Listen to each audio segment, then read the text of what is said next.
Oh, you know what I love? Sports. Love sports. Sports. When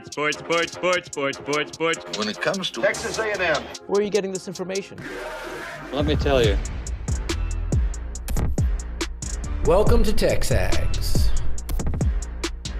It's here. It's time. There's always a buzz in the air when you hit this moment. He is a guy that has gotten better and better and better. He's just got that dog in him. We will develop men. We will graduate players, and we will win championships on the field. I think of him as this hawk. Before long, he's going to be swooping in on those quarterbacks. Coach Elko's my guy, right? Like, I love him. I love Michael Early. Like, I think Bucky's going to be incredible. It's football, man. And that's what Warriors do, and they don't want to sit out. And this is a real program. It's not fake. This is a real place. And if you want to be really good at football, this is a really good place to be. You know, if I'm betting on anybody, it's the Aggies.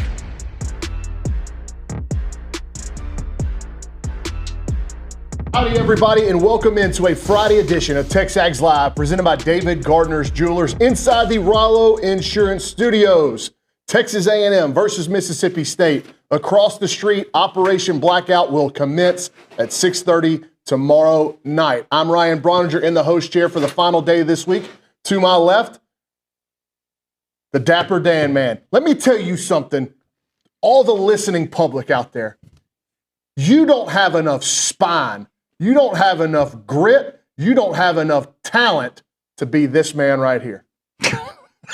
And you also don't have the look, the aesthetic, the swagger, the aura, as the kids say, to be Olin Buchanan. A star of Friday Night Lights, a star in East Texas.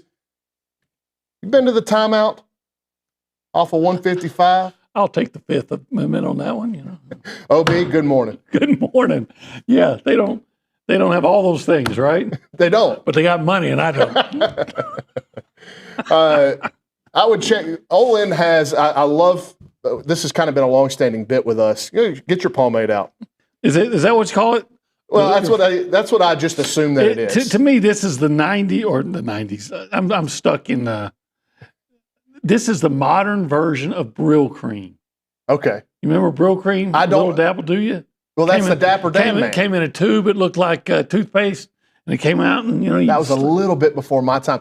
Let's see. There's nobody here that is going to be of like my generation. We used to have LA Looks was something that we would put in our hair. And when I was in middle school, so we went through different phases. In middle school, when I first started like combing my own hair, like 5th grade, I would it sell not long after 5th grade. You put gel in your hair, and this was LA Looks. LA Looks. And it was blue. It came in a clear container with a red cap, and the gel was blue. And you put it in your hair, and then you'd spike the front up. That was how we kind of wore it through a lot of middle school. When I got into high school, it got into that messy look. So then you had, oh man, I can't remember what the name of the hair gel, but we switched hair gels, and it was a big deal because LA Looks, it held it in place too much, and you were kind of going for like this messy thing. It was a thinner gel, and all you would do is do like this and then walk out of your house. Well, I never wore anything like that or put anything in my hair until one day recently, within a year, or maybe it was about a year ago, all these wise guys on TexAgs, were saying that I look like Uncle Rico from wise guy. No, because there were others that were jumping in on it. Well, of course. But who kicked the snowball down the hill? Well, was it you? No. Who kicks anytime that there's a bit going in this office or a narrative to push or some truth to stretch or something to embellish, who pushes? Well, that sounds like Liucci, but I don't sound like Liucci was the guy that's watching Uncle Rico. Or it was Napoleon. 1,000%. All right. Well, anyway, so all the TexAgers, all you wise guys out there, act like you like me, but I know you're really Judases or giving me a hard time. So I buckled under pressure, and the wife actually led me to this product, and so I put a little bit in my hair before. So I don't look like Uncle Rico, but I could have thrown that ball past those mountains, over those mountains. Well, maybe Marcel Reed will throw the ball over the mountains tomorrow. Or I hope he does. And I hope he just throws it to. Yeah, let's let Blake. Because he's already thrown it over the mountains a few times. Just throw it to the receiver. That was a poor segue into what we're going to talk about this morning. A lot of Aggies and Bulldogs. As I said, let's introduce the rest of the crew in the Angry Elephant News and Social Center. Good morning, Reese Nygren. Another football game weekend as a student at Texas A&M. You only get so many of these. Yep. How much are you looking forward to it? Oh, I'm really looking forward to it. I think the blackout aspect is also, it just adds to it. It's awesome. I love it. Why? Why does it add to it? Something different. Yeah, something new. Look, if it makes people excited and makes the team play better, then I'm all for it. But I always thought the Aggies wore maroon and white. Oh, God. You're one of those? This guy stinks. I started off with this show. I started the show off just hyping you up. And as soon as you could go old man yell at cloud, you did. Did I say if it makes people excited and if it makes the team play well, all right? Did I say that first? Then okay. But, hey, how did TexAgs start? Didn't it start with a newsletter? Yes. What was that newsletter called? The Maroon and White Report. What? I mean, you didn't even have to go there. Was ever the blackout report? There's going to be a very small army of Olin people, and I'll let the listeners. I'll let the listeners just think of what Olin people. I say the word Olin people, like old people, and you. I didn't say that. All I said was Olin people, and then in your brain you can come up with a mental depiction of what Olin people are, and you probably got it spot on. They have really nice hair. So, no, look, if they play well, I don't care what they're wearing. If they go out and win that game, but you didn't like it last year, the LSU? I thought that was so cool. I loved the way they played at LSU. I loved that game. And if wearing those black uniforms are what it took to get them motivated to play like that and win that game, then I'm all for it. On-air production, McKinley, can you put your ears in? Production's trying to talk to you. All right, as we're moving on, but I did like the aesthetic of it. I did like the hype video they put out yesterday with Marcel and the fire school. Did you see that? I didn't. It's very well done. In the fire school, huh? Yeah, and it was so obviously he's walking around and there's flames coming all around. It's like a I don't know. It's kind of like a Demolition Man looking. It's really cool, and I would imagine that took a lot of time and effort to set up and shoot properly. So, but Marcel's kind of like becoming a big celebrity. He's doing commercials for Sonic and other things. He's flying around on airplanes wherever he wants to go, and now he's doing this thing with the fire all around him. Winning is fun. Yeah, it is. Yeah, and hey, I'm all for it. Good for Marcel. If you keep winning, you're probably going to get more opportunities. That's my old school. Read all about it. That's my go back to the inception of NIL and something that we have kind of tried to hammer our baseball kids about. Yeah. Keep the main thing the main thing. If you go play baseball, football, basketball somewhere, if you're a stiff and you can't play, nobody's going to pay you any money. If you play well and you win games, guess what? They're going to pay you some money. They'll pay you some money. So keep the main thing the main thing. It's been an interesting couple of days in terms of this movement on the line for A&M Mississippi State. I'm not sure if you saw, as I haven't checked it this morning, Reese, maybe you can pull this up. But when I went to bed last night, that line had moved in favor of Texas A&M by another 2 points to where it was up to 16.5. I thought 14.5 was high. You think that movement on the line has anything to do with some movement on the line? Do you think an offensive tackle being declared out is worth 2 points? It might be. It might be. Because they already have Mississippi State's starting left tackle. They lost him for the year in the first game, Blake Steen. And now their best offensive lineman, and he received some award last year that they give for their best offensive lineman, and he's a nasty guy. I watched the tape of him blocking a guy all the way like 10 yards deep into his own bench, his own sideline. That's a flag. If A&M, I don't think. Yeah, but he didn't get called. But anyway, Albert Reese, he's a badass, and he was right tackle, and now he's hurt and probably not going to play. But what about our Reese? Did you find it? according to BetMGM, it's 15.5. 15.5. So I know last night at ESPN Bet it got to 16.5, and I think Hard Rock had it this morning at 16.5, but it has increased from a number that I think to me, when Vegas put it out at 14.5, like you're begging people to take Mississippi State. Yeah, you are. And so I thought, and Billy came in here, I think on his Ask Liucci yesterday and said, yeah, I think that number will come down as we get closer to kickoff, and it's actually gone the opposite way.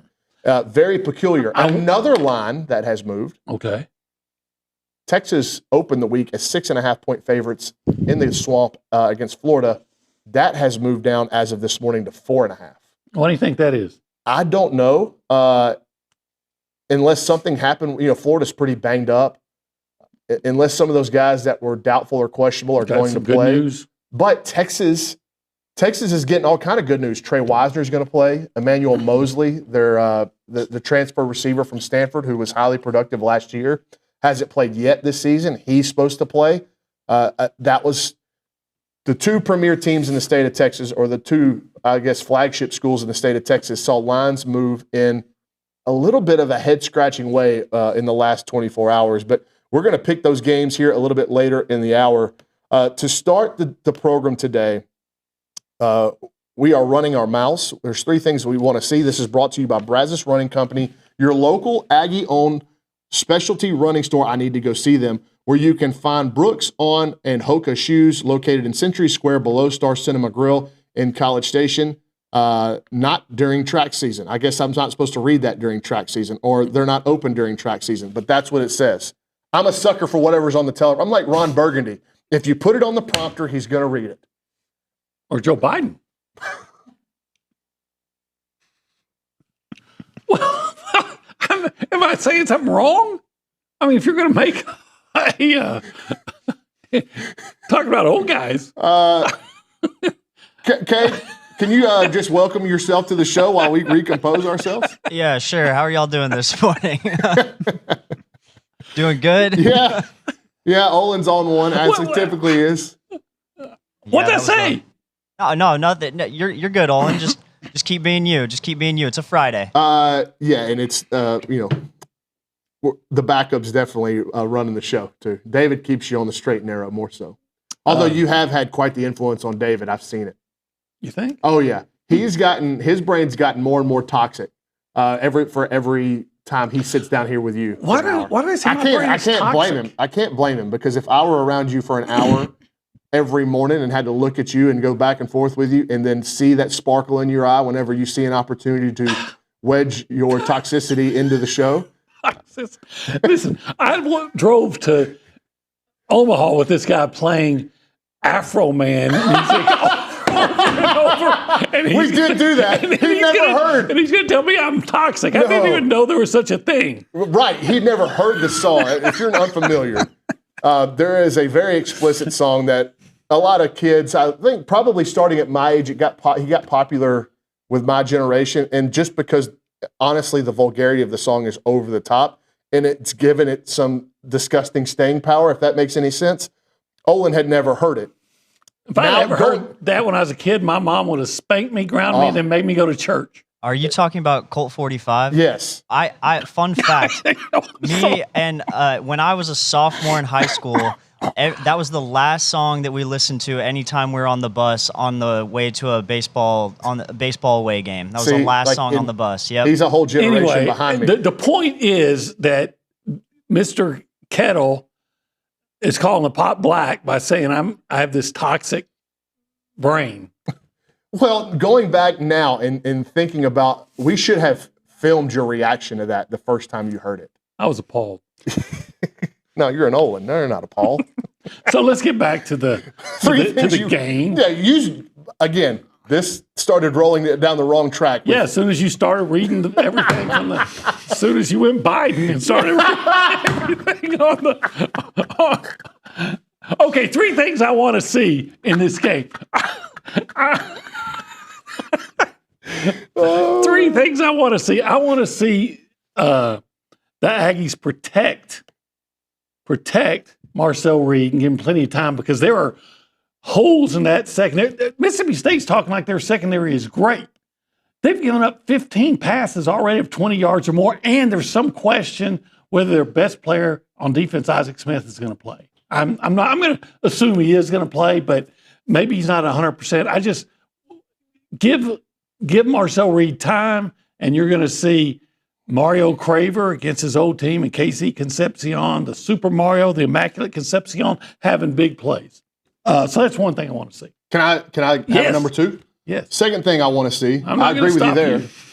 Can we cut down the penalties? I'm going there too, yeah. Because I have last week's rundown from Friday's show. This was one of David's notes for 3 things he wanted to see. No dumb mistakes. Win the war with penalties. Scratch that one with a big red X. That did not happen. It's not any, I'm not breaking any news here. Mike Elko's been very vocal and public about it. They've got to clean Scratch that one. You said let's scratch that one with a big X. So I'm got the scratcher out. See, to this help is him why out. He just like randomly just pulled that. Random. You have not been around Olin. He carries his back scratcher with him everywhere. Because I got back scratch fever. He told me that he brings it in the shower. I've never said that. If my back is itching in the shower, I'm gonna scratch it. Just get back to your penalties. Yeah, how's this on me? He whips out the back scratcher in the middle of my point. The point you said you wanted to see him scratch it with a big X. Get back to your penalties. I agree. I want to see that penalties reduced. Can we get it under? Yeah, can get half. Half. Because they had 13 penalties in the last 2 games, and they're fortunate that hadn't cost them. But if you're going to be a championship football team, then you can't be giving away plays or helping your opponent. And you want to talk about a way to keep a 16.5-point underdog in a game? Yeah. That's one way to do it. And I want to see, look, all right, I'm going to wear the black hat. I'm going to be the bad guy for saying this, but I'm going to say it.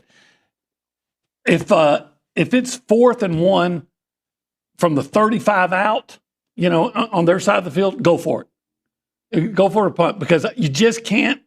I can't count on the kicker making it. So inside 40 all day. But if it's going to be a 50-yard field goal, hey, just go for it. And give it to Le'Veon Moss. You hear that? Give it to Le'Veon Moss. When we come back, I'm going to put your feet to the fire on something you said yesterday, and I think this debate gets even a little bit more heated today on a Friday morning edition of TexAgs Live, presented by David Gardner's Jewelers.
Hey everyone, it's David and Olin from the Holistic Planning Cool Zone. I like when we have the chairs here because I don't feel like I have to do this when we're talking about holistic planning. But they want you to know, TexAgs subscribers, they take care of the TexAgs subscribers. Oh, absolutely. Take care of everybody. They want to know that anybody who signs up by November 27, 2025 will receive this awesome offer. If the Aggies beat the Longhorns or win in Austin on November 28, 2025, clients will pay no management fees to Holistic Planning for the entire 2026 calendar year. That's free. It's free 99. Actually, just free. All you got to do is beat Texas. Well, it's not if they beat Texas. It's when they beat Texas. When. And when you go to holisticplanning.com, you're going to love Holistic Planning. So it is holisticplanning.com. Check out the website and take advantage of this awesome offer.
the stuff that is said during the commercial breaks in this studio, the Rollo Insurance Studios, I think we could charge people triple their subscription and they would do it gladly just to have a microphone, a hot mic in the studio for the Go Hour.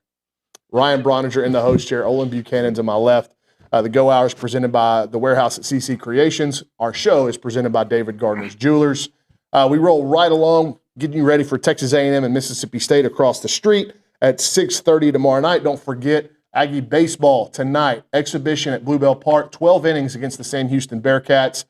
The gates I think are at 4:30. Scrimmage starts at 6. Entry is free. Concessions will be open. These Friday night scrimmages have been a wildly successful and a lot of fun for folks coming in town for the football weekends. Real quickly before we get back to the football talk, OB, I want to shout out our content team this week. It has been incredible the amount, and we talked about it yesterday. You're getting so much bang for your buck right now on TexAgs with these football weekends. We also started, I don't know if you saw this, the internship program. Yeah. Applications are open now. But let me just run down really quick some of the football-only content, and this is just a fraction of what we put out. Ask Liucci, Nuno's notes, OB's players to watch, around college football by OB. There's a lot of OB on this. Olin Buchanan's SEC roundup. We have the B team 3 days a week. And then speaking of football, a full breakdown of last night's Texas A&M soccer win over the Texas Longhorns. So congratulations to G. Guerreri and his girls. Win number 1 in SEC play, and if you're going to win one, you win that one. Yeah, win the next one too. So a lot of stuff coming up, or has been on the boards, and we continue to just set the standard in this industry, and I don't think that's arrogant or untrue of me to say. Dizzy Dean used to say it ain't, if you can back it up, it ain't bragging. All right. You know who Dizzy Dean is? Yes, he's a pitcher. Or was. Yeah. Was a pitcher. Join us also for the tailgate this Saturday. Believe it starts at 3:30 for free adult beverages provided by Rebecca Creek, Shiner, and La Casa Tequila. Food and drink for purchase by 1775 Barbecue, one of OB's favorites. Catalyst energy drinks. I had one to get me started before the show. We will have music and yard games to enjoy before we beat the hell out of Mississippi State. See you there. OB, yesterday we got into a little bit of a heated debate about Penn State, Texas, and Vanderbilt. And I just want to clarify your position on why you think Penn State and Texas should be ranked right now in this moment in time ahead of Vanderbilt. Vanderbilt has not played anybody of substance. Okay. And it's my point is, if Oregon is the second or third ranked team in the country? If Oregon's the third best team in the country, and I played them, Penn State, to overtime, how am I not one of the top 15? Okay, can you answer this question for me? Okay. If Penn State and or Texas had the exact same record and resume as Vanderbilt, where would they be ranked? Well, they'd probably be ranked ahead of Vanderbilt because they came into the poll preseason. They would probably be in the top 3. But if Vanderbilt had done the same thing as Texas and Penn State, then I think they would be ranked. Why? They should be. Okay, because I'll say it again. If you have played, so you think if Vanderbilt was played to a 1-touchdown game between against Oregon or Ohio State, and then had 3 wins over nobodies. By the way, Sam Houston State got beat by 27 by New Mexico State last night. I know. I'm so very you think well have Vanderbilt with a 1-touchdown loss to Ohio State or Oregon, and then those 3 wins would be in the top 25? Yeah, I do. I think that do not. If you played the number 1, like in Texas' case, I'm not a fan of the Longhorns, but if you played the number 1 team in the country on their home field and you put up 350 or 360 yards of offense and lose by a touchdown, that tells me you're almost as good as the number 1 team in the country. So that's why I think Notre Dame is underrated. Because if you lose to 2 top 6 teams by a total of 4 points and one of them's on the road, that tells me you're pretty good. That means more to me than beating a bunch of bad teams. Now, if Texas had lost by 2 touchdowns to Ohio State, 17 points, and then had nothing to follow it up with, then I would say, yeah. Or if Penn State had just gotten blown out, had they not rallied and lost 17-0, then I would change that. But you're going to tell me that if you're within 3 points or within 7 points on the road, well, Penn State wasn't on the road, but still, if you play the number 3 team in the country and you take them into overtime, you're going to tell me that you're somehow not in the top 25? I'm not saying you're not top 25. I'm just saying that you should not be ahead of a team that's got 2 P4 wins when you have 0. Yeah, but who are the P4 teams they beat? They're better than San Jose State, Sam Houston State, and UTEP. I agree with that. So I value wins. But here's my next question. I look at the whole. My point is exactly why the SEC for years said we're not going to go to 9 games unless we put a strength of schedule component into the process of picking the playoff teams.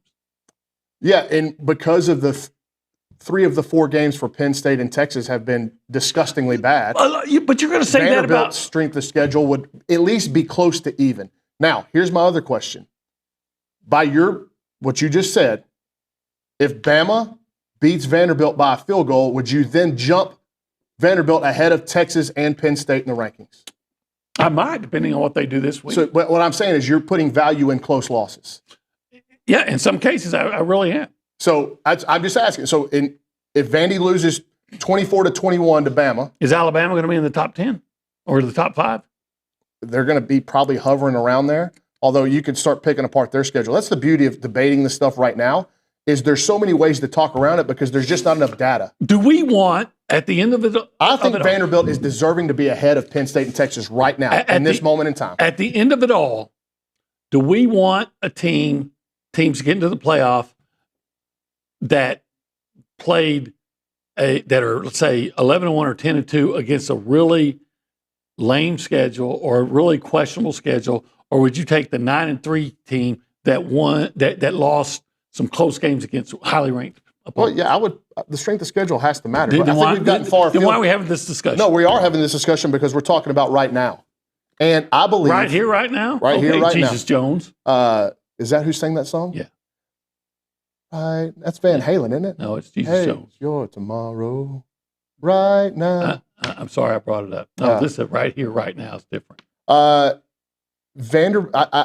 disagree with what you said about Vanderbilt. If Vanderbilt had played Ohio State, San Jose State, Sam Houston State, and UTEP, and they were 3-1, Vanderbilt, they would not be ranked right now. I would rank them. The reason why Penn State and Texas are ahead of Vanderbilt is because there's still this preconceived notion from July and August that they are supposed to be the best teams in the country. But with what has happened on the field so far, I can't get down with, in a ranking, not a rating, a ranking, I can't get down with Vanderbilt being below those teams. Well, again, it doesn't matter because we're talking about right now, and we have a whole season of data points to come, and this Saturday is a big one for Vanderbilt. Yeah, and I think, don't they play Texas like they got to go to Austin. Yeah, so all that's going to be taken care of. All right, well, we were supposed to talk matchups, but I love this discussion back and forth. We can still talk some matchups. We got some time later in the hour, but we got to do pick 6 when we come back. We're going to pick these games. I'm terrible on picks, by the way, this year. That's all you're terrible on? I'm dying.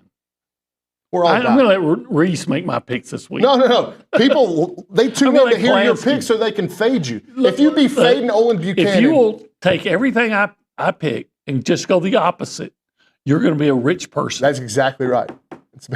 I'm like George. Be like George Costanza. I'm going to be like George Costanza this week. I'm going to take whatever my instinct is and just go the opposite. Well, we'll see when we come back on TexAgs Live, presented by David Gardner's Jewelers.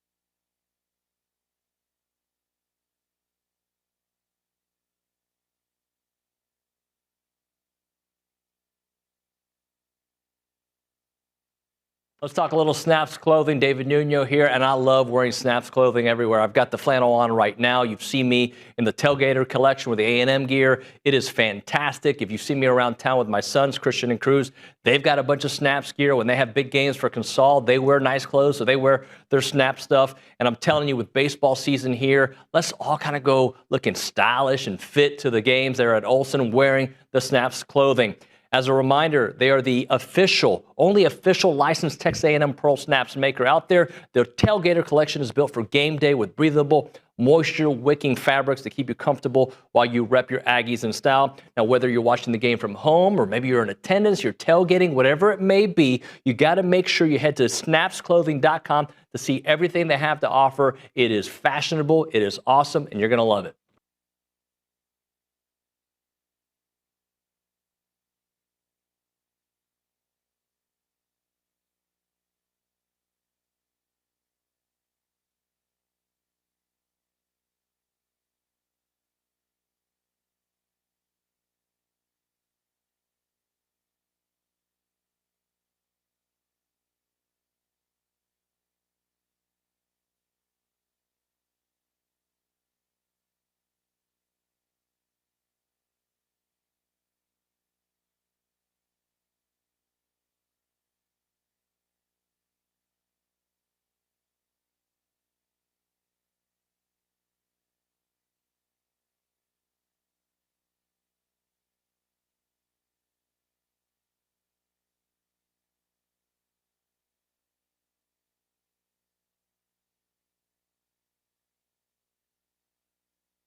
All right, we're back. We need to pick some games, and we're up against the clock because me and Olin have goofed around for too long in these segments. So over to the Angry Elephant News and Social Center, Reese Nygren.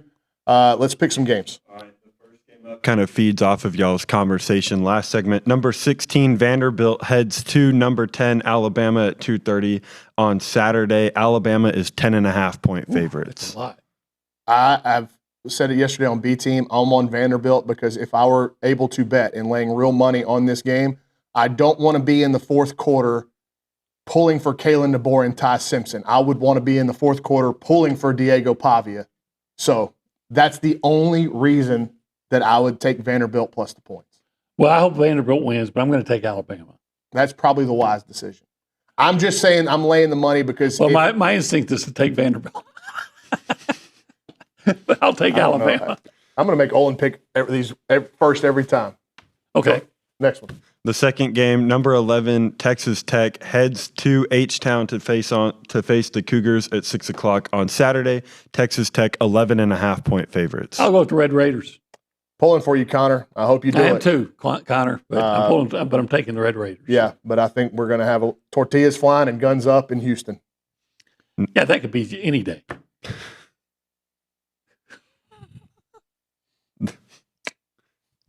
The next game is number 3, Miami, heading to Tallahassee to take on number 18, Florida State at 6:30. Miami is 4.5-point favorites.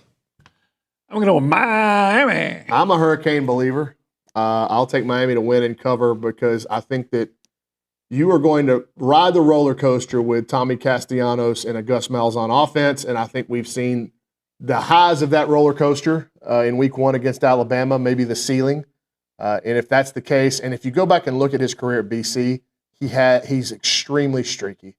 I like Miami's defense. I like their ability to get after the quarterback. I think if you were to make a list of the best players in this game, Miami might have 4 of the top 5. And for that reason, even on the road, and the history of this rivalry, right? There's so many field goal games. Yeah. Wide right 2. Then of course, it comes down to that. I lose on the points. Yeah, that's what I'm saying. But I'm thinking Miami just dominates the line of scrimmage. I think so too. Miami. Next game, number 9, Texas heads to the Swamp to face Florida at 2:30 on Saturday. Texas is 6.5-point favorites is what we have on here. Is that what we're picking it at, 6.5? I was on Texas at -6.5. I'll stay on them at -4.5. Yeah. I want to take Florida, but take Florida. Something tells me Texas wins the game. If you want to take Florida, take Florida. I'm trying to talk you into the opposite picks of me.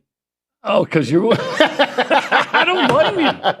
I don't blame you. But you said you were going to have me pick first all the time. Remember? I know. But yeah, I'm going to go with the Longhorns.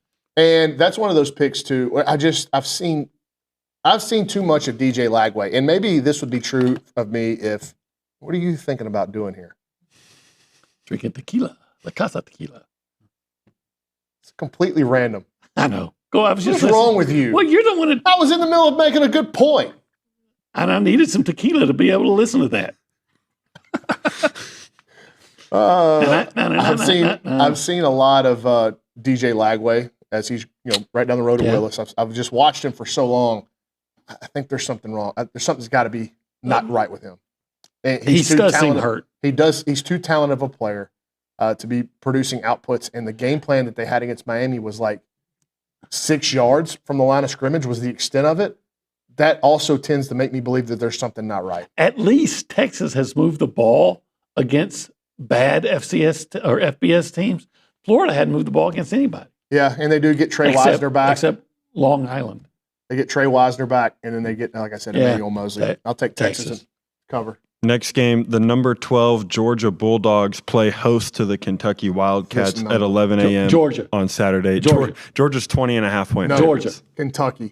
If you look at the history of this series, and if you listen to the way Kirby Smart talks about Mark Stoops' coach teams, that's a ton of points. Georgia's going to win, and it may be like not even ever close, but I think that Kentucky can keep it within the number. I don't know that I love a side of this game. I would take the under. I think after last week and the way they let that Alabama game get away, that you're going to get a bunch of pissed off Bulldogs. and I think Kentucky's not very good. So No, they're not very good. I think that combination tells me 35-14. I mean, that's not a crazy pick, but I just, for whatever reason, so everybody's this game is running typically to a their slog. phone. I'm taking Kentucky. So everybody's heading to their phone or to Lake Charles to bet on Kentucky because I took Georgia. And then lastly, the Mississippi State Bulldogs head to Kyle Field to take on the number 6 Texas A&M Aggies at 6:30 on Saturday. We have A&M at minus 14.5. That line is moved. It has 15.5 or 16.5 in some places. You can get it. I thought the number was high to start the week. Obviously, an increase in the spread is not going to make me feel any better about that, or make me feel any differently. Excuse me. I think A&M wins something like 38-24, and I think Mississippi State covers. You know, of course, I'm going to take Mississippi State. Why? Because every time I pick something, it goes the other way. A&M wins and covers. I'm flipping mine. So, of course, I'm going to take Mississippi State because I'm taking A&M. They win and cover. I changed the George Costanza. 38-21. That gets you a winner. I would love that. Even at 16.5. 38-21 gets you a winner. Yeah, I'd love that. Is that it? That's all 6. How'd we do, Cade? Did we keep it within the time restrictions? Fantastic job, y'all. See, when we focused, we can get stuff done, even with you attempting to distract me. Not just with your short shorts, but with your tequila. Why would my short shorts distract you? Because did you not listen to the start of the show? You haven't told us about. Did you not listen to the start of the show? Let's move along. Let's move along. When we come back, we'll close the hour on TexAgs Live, presented by David Gardner's Jewelers.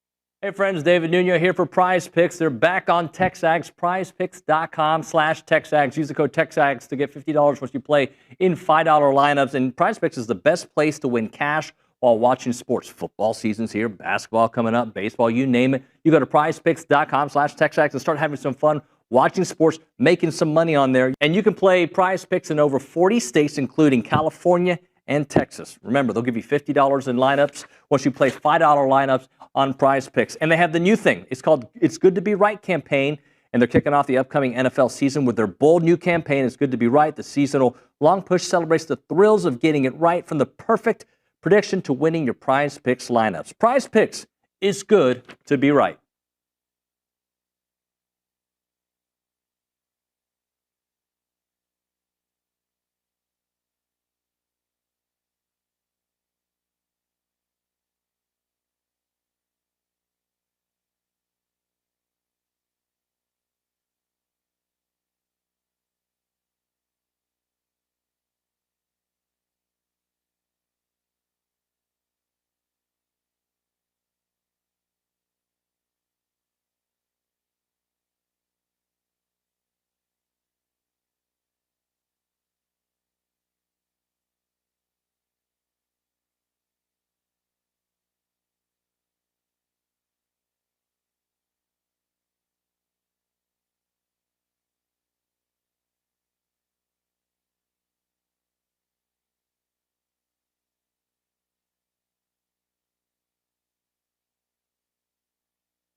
Olin Buchanan's angling really hard for this tequila sponsorship to move away from TexAgs and just sponsor him directly.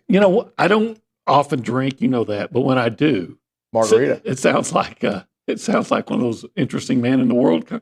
I don't normally drink, but when I do drink some, it's usually tequila. Well, La Casa tequila. La Casa. This guy. Here's one thing we know about Olin Buchanan. I think I'll speak for everybody here. This man's for sale. He'll do anything for the right price. So La Casa, you want your logo tattooed on his back? Pay him. I mean, he's already said that that is a pretty good logo. He would eat an entire cake in 35 minutes for $100 a minute, scoffing at what David Nuno did last week on this program. Amateur. Took him 3 hours. Come on, McGee, step up. Step up. If we got any rich Aggies that has $3,500 that they just want to get their jollies off watching Olin Buchanan make himself sick, by the way, I'm worried about if you did this, if you accomplished this feat, I'm worried about what would happen in the next 90 minutes afterward. I might be on a little bit of a sugar rush. Yeah, and I don't think we barely function in this office with you not on sugar rushes. Like, you're always toting the line. You know what I'm saying? Hey, I'm just enjoying life. You should be. Yeah. Sports is supposed to be fun. Yeah, well, we can't complain about this job. No, I never do. It's not like we're digging ditches. No. You ever dug fence posts? Never dug fence posts, but I have baled hay. That sucked. Digging fence posts. And I worked in a metal pipe fitting factory for a summer. I was recovering from injury. I told my dad, I just want to take the summer off. I don't want to go play. I was in college. And he's like, well, you ain't going to sit around this house all summer. So I got a job as a temp at a pipe fitting factory just north of Nederland, between Nederland and Beaumont, where I stocked shelves and sprayed coating on carbon steel pipe. Had to weed an entire pipe yard. It was not fun. And my dad, that was the point, was like, if you don't want to do this type of stuff every day, you either get really good at baseball or you get really good at academics. So you give yourself a chance in the job market. So you went 0 for 2. Yeah. I think at least got one of them right.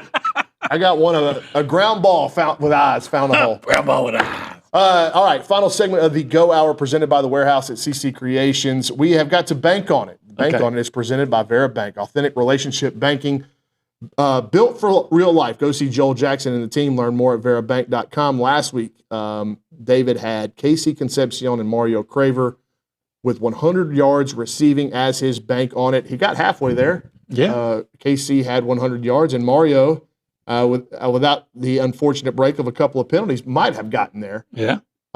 So, OB, I'll let you marinate on it, but I would want to go to the Angry Elephant News and Social Center to Reese Nygren to give us a statistic on the offensive lineman that is replacing Albert Reese, and that will segue into my bank on it. Go ahead. Yeah, Albert Reese last week he left the game. So his backup, Jimothy Lewis Jr., gave up 3 sacks. And had a pass block grade of 0.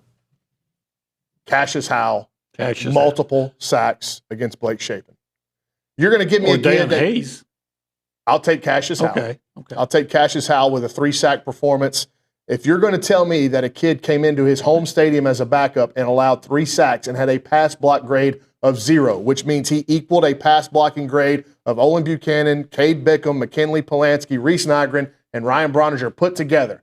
You put all of our pass grades last week together, we get the same as Jimothy Lewis Jr. With this crowd and this A&M pass rush, Cassius Howell goes off for 3 sacks. Okay. I can see it. Is he going to get them all in 3 consecutive plays? I don't care. I don't care. Yeah, I could see that. I would just, I would be bringing pressure all the time, and just try to make Blake Shapen's life miserable. That might be part of the game plan here for Jeff Lebby and company to say, hey, we can't put this kid out there. We've got to run Fluff, and we got to run Fluff Bothwell and Davon Booth. Have to, even if we're kind of banging our head against the wall doing it, we've got to give ourselves a chance, because if you let this A&M front tee off with that crowd and backup tackles, it's going to be ugly. Yeah, could get that way. You're talking about Mississippi State needing to run the football. Well, I'm going to bank on the other way.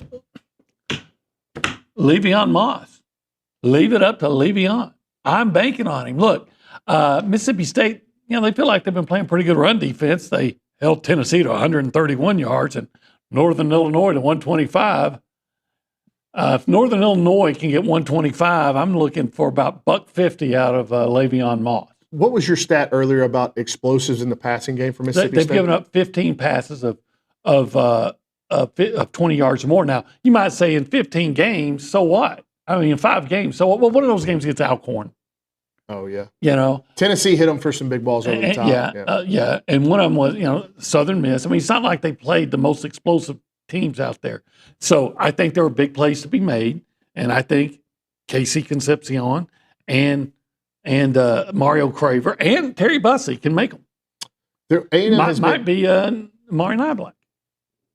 Came up with a huge catch last week. Yes, he did. Huge catch. And we had Theo Mellon-Orstrom in here this week for a Texas Aggies United interview. And again, another piece of content that went out this week. But he talked about it feels like a different tight end's making a play every week. And it may be him. It may be his turn. Nate Borkacher, obviously the hero of Notre Dame. That was a big one. And then, honestly, Amari Niblack's catch and run against Auburn was an enormous play. We called it, David and I, earlier on Monday, we called it the turning point of the game. Yes, I would agree. And then they've been so close to breaking a return for a touchdown. Yes, since the I don't first want to game. bank on it, but man, it's just something that feels like it's trending in the right direction. That Terry or KC gets loose to KC on another punt return or Terry on a kick return for a touchdown. And I kind of want A&M to keep that one in their back pocket for another day because I think offensive and defensively they can win the game against Mississippi State. OB? Yep. Thank you, man. Enjoy the rest of your day. Write that advance. I know that advance. That's your favorite thing to do. Get it to Richard. He gets crabby if you don't get it to him early. I know it. All right, we come back. SEC Mike Bratton, great friend of the program, and we welcome in Billy Liucci on TexAgs Live, presented by David Gardner's Jewelers.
If you are interested in joining the TexAgs team as an intern, the application for our internships is open now. You can find it and more information on texags.com/internship. I'm Ryan Brauninger in the host chair again today. We roll right along on a Friday edition of TexAgs Live presented by David Gardner's Jewelers.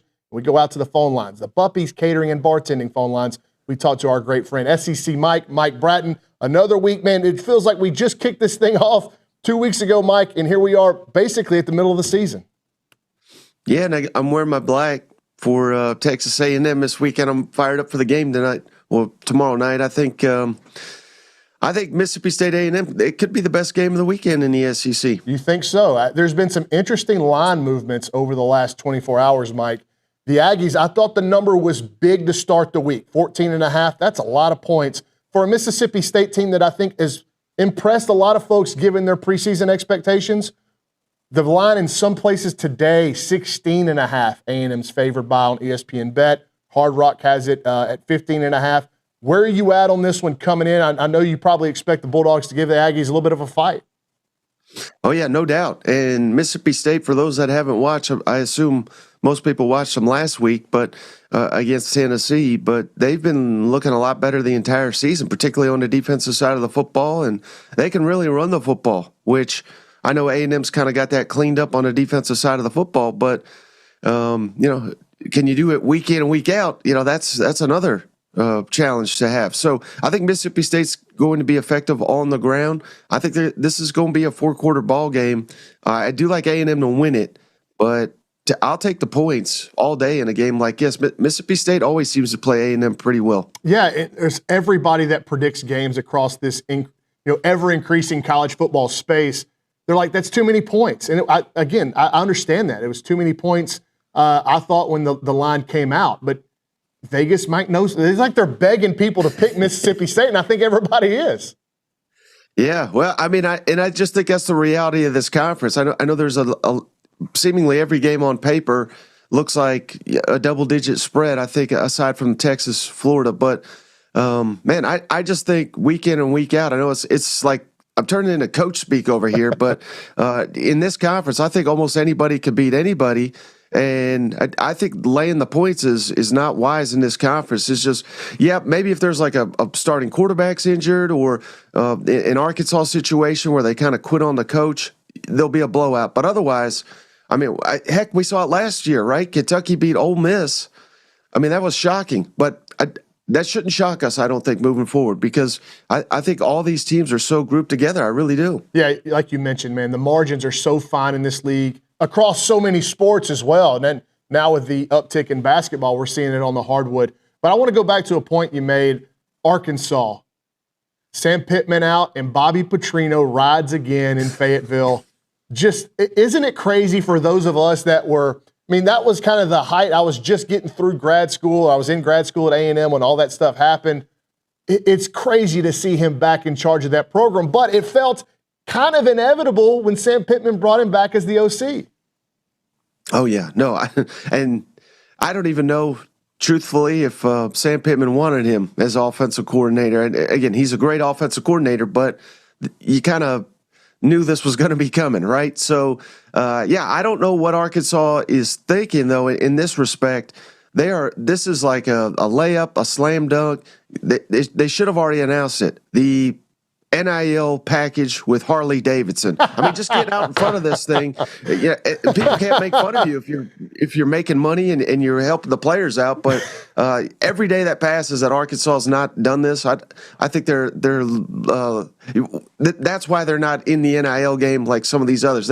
They're missing the opportunity big time here. That's pretty good, Mike. And just your outlook for the rest of the season for the Hogs as he fires 3 defensive coaches and now an assistant defensive line coach is going to call the defense. Yeah, and I'll tell you, again, not that I'm, saying the Arkansas defense didn't deserve some staff changes there, but I don't think it's going to change a darn thing about them because their issue is talent. And I really actually like the coaches that they let go on the defensive side of the football. I don't think it was their fault that they didn't have many players to work with. So, no, I still think it's going to be a train wreck. I think they're going to it's kind of the same blueprint where any shot they have to beat a team, they're going to have to outscore them. They got to not have so many mistakes on the offensive side of the football. But yeah, I think they set this up perfectly with Petrino. They'd be lucky to win 2 games to close out. Mike, I'm here now, right on perfect schedule to talk Petrino and Arkansas. I'm just kidding. First of all, I don't know who ultimately won this Nuno Bratton battle about Sam Pittman v. Jimbo, because now they can both go hang out and have the debate amongst themselves. But as we sit here today, and then it's Bobby Petrino, I do think it gives A&M a little advantage, guys, he has to go trot out that new defense against Tennessee this weekend versus it being a first game. But I want to talk about Tennessee a little bit because they're one of the teams, Mike, and I know this weekend shouldn't be a test at all at home, but where are you coming off right now with Cousin Shane's Vols? Because they're one of those teams that they're in that group with A&M. We're like, can they get to 10? Can they reach a playoff? But to me, they're more confusing. They're a little more confusing than the Aggies because you mentioned A&M and that run defense and will it be a trend? I'm just not sure where I feel about Tennessee right now, and it's mainly because of that defense. If I'm asking you today, do the Vols make the playoffs? Probably not, to be honest with you, and it is because of that defense. Because now they're making some big-time plays. They scored 2 defensive touchdowns against Mississippi State, but I was concerned about how well Mississippi State controlled the line of scrimmage and ran on Tennessee. So, and then it was 2 weeks prior, it was Gunnar Stockton throwing all over them. So, where is this Tennessee defense? But the offense has been a revelation. I thought it would have been flip-flopped where Joey Aguilar, and there was a lot of concern on Rocky Top that Josh Heupel and his offensive system had been kind of figured out by SEC coaches. That's kind of where I leaned in the offseason. Yeah. Yet you insert this quarterback that was not even there for spring. All the receivers are new. The offensive line's new. And they look like $1 million on the offensive side of the football. So they certainly can get there, but at Alabama's looming after Arkansas, that's a heavy Alabama lean for me. And then Oklahoma comes to town with, I assume, a healthy John Mateer. I think that's the first week of November. I assume he'll be there. I would lean Oklahoma there too. So they got to win one of those to make the playoff. And I don't know. I think that's probably too much right now. Not a whole lot. You talk about Tennessee and Arkansas. There's a lot of games around the country like that. There's not a ton of. It's not a heavy slate this weekend, which pulls up a game like, say, number 9 Texas against unranked Florida in the Swamp. Does Florida have any chance to win that game? I mean, I have a hard time seeing them score against that Texas defense unless it's a night and day difference. Not to cut Mike off, I want to hear his answer, but Mike, we talked about some score lines, some spreads that have changed. That number down to 4.5 now this morning in favor of the Longhorns. I just don't see it. Do you? Well, apparently, maybe they're looking at the weather forecast because it's supposed to be nasty. It's supposed to rain. So, again, that favors these defenses, which both the defenses are the strong side of each team. But I made a bold prediction on my show last night. I don't know if you guys are aware of this, but Florida has scored in every single game dating back to 1988. It's the longest streak in college football history. It's like 488 games. I think the Gators get shut out on Saturday. Last game, that would be the final disgrace of the Billy Napier era. So I don't even know how good Texas is. Yeah. 16-0. I got 27-0 is what I got Texas winning at. But I don't know if Texas can get that many points. But, yeah, I mean, I'm right there with you. I don't think this is – but, we keep hearing how great Texas defense is. Do we really know? No. Given the competition they face, I think that's a fair criticism. But – and Cousin Shay's got Florida winning this game. And if they do, I'll make another prediction. If Florida wins this football game, which clearly I don't think they will, Texas is not going to the college football playoff. I think they won't officially be eliminated, but they're not winning out if they can't beat Florida. No, I would agree. If they still got to go to Athens, they've got to play A&M, they've got to go to. I'll tell you what, I'm with you, Mike. I don't think A&M covers 15 plus this week. I do think they're going to win, but I think it'll be a hard-fought, hard-earned victory here tomorrow night. But In the matchup, I think it's like the type of offense that A&M has historically struggled with in terms of the tempo and all that. But if Texas is going to have their hands full, I think, with Vandy at home and playing at Mississippi State too. So those are games that no one's even talking about. Forget about OU, A&M, and Georgia. You throw those two in the mix too, and they've actually got a pretty difficult road.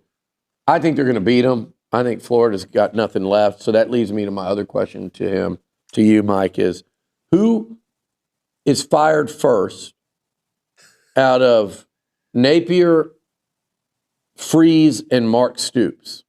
You want to throw Shane Beamer in there? No, I wouldn't throw Beamer.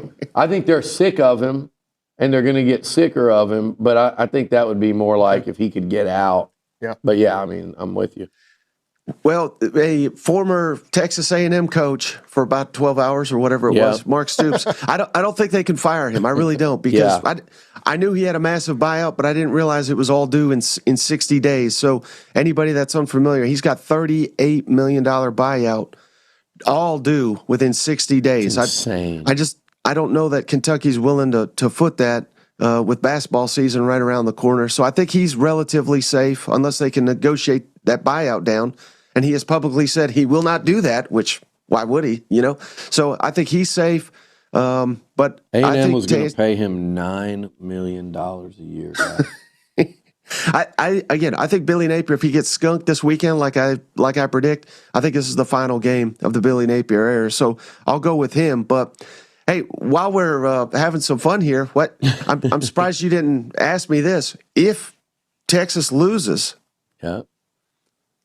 is Sarkisian on the hot seat? Because I would argue that he deserves to be if he can't put a better product on the field to beat lousy Florida. Well, I think it's kind of he would fall into. I think he would fall into that Brian Kelly category within their fan where Kelly is now. He would be, which is the fans are sick of it. They don't believe in it. And now he's further along he's done more at Texas than Kelly has done in Baton Rouge. But I'm just talking about the mindset and feeling of that fan base is they will have lost faith and hope in it and said, we missed our window. That's how they would probably feel because they're going to turn on Arch. They already have. That's my counter question for Mike. Here's my counter question for you. If they lose in the swamp, who's the Texas quarterback going into Red River? Especially if it's really poor on offense. I'm of the opinion you can't bench the kid. I am too. Yeah. No, I think it would. They got to ride with Arch, I would think. Yeah. But man, after a couple weeks ago, Mateer versus Manning. Imagine if it was Hawkins versus whoever the heck Texas got behind him. But transfer from Troy. Yeah. Caldwell. Matt Caldwell. I don't think the TV networks would be too happy with that. No, they got to stick with Arch, I think. Yeah, I mean, they're going to have to win games with their defense, period. And speaking of defense, I was told that the best defense in the history of college football resided in Baton Rouge and that team was led by the future number 1 overall pick. And if you said otherwise, you were greeted like you said it was with the same vitriol as anyone that said Arch Manning needed time to develop with an all-new offensive line in front of him and that there might be some hiccups. All that wild negative speech that the people in Austin tried to suppress. The same thing is going on in Baton Rouge if you dared to challenge the greatness of Nuss and the boys. Nuss and the gang down there, the great defense. Hey, it's a $20 million defense. They got Ole Miss has no chance against them. They've got a Division II quarterback going up against a $20 million defense. How could they stop them? Here we are, Mike, and you and I were a little skeptical this summer about that whole operation in terms of was LSU like this top 5 team, top 8 team that people were talking about? I didn't think so. I didn't buy it after the Clemson game, and here we are. What are your thoughts on LSU after they go into Oxford and lose that one and just the ongoing drama and hand-wringing consternation surrounding Joe Sloan and that offense and Nuss and the alleged injury? Right. Yeah. Well, I think LSU is who we thought they were, as you were alluding to there. I mean, Brian Kelly, and I've said it so many times, he's a very good coach. I don't think he's an elite coach. And I think that's proving out once again with all this money they spent. They're all in. Now, I do like the defense. I think you're giving them a little bit of a hard time. Yeah, but that's all right. That's what you do. But I am, because I was told they were unstoppable because they went and played against Clemson, right. Louisiana Tech, and Florida. And I saw, DJ Lagway playing 500 with the LSU defense. Just throw the ball up and see who can catch it. But football is just such a complimentary game when your offense is giving you almost nothing. Yeah. They can't run the ball to save their life. And I think that's why Brian Kelly was so upset a couple weeks ago when he went off on the reporter, because he knows it's the truth. Yeah. And he knows it's his fault. And they should have had this corrected, because they put all this focus on the defense. They finally got that corrected, and now the offense is in shambles.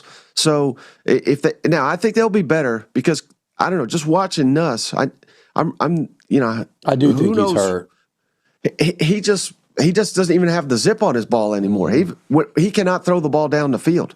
The one downfield pass they completed against Ole Miss, the reason they completed it was because it was so badly underthrown that the defense couldn't adjust to the poor pass. So, they've got to get him right, because without Nussmeier, they have nothing. They cannot run the football. And, man, it's going to be another season of disappointment in Baton Rouge if this doesn't get corrected, because at some point – and Brian Kelly's out here, he's not even crediting the defense. He's saying, well, we got to play complimentary football. It just keeps on with that nonsense. Yeah. At some point, that defense is going to let go of the rope if their offense is giving them nothing, and then they'll really be in trouble down there. Mike, we're up against the break. Got to let you go. But real quick, true or false, the team we know the least about in the SEC as of October 3rd is the Missouri Tigers. True or false? I would say false. I still think it's Texas, because they haven't played anybody. Okay. Thank you, Mike. Always appreciate your time, buddy.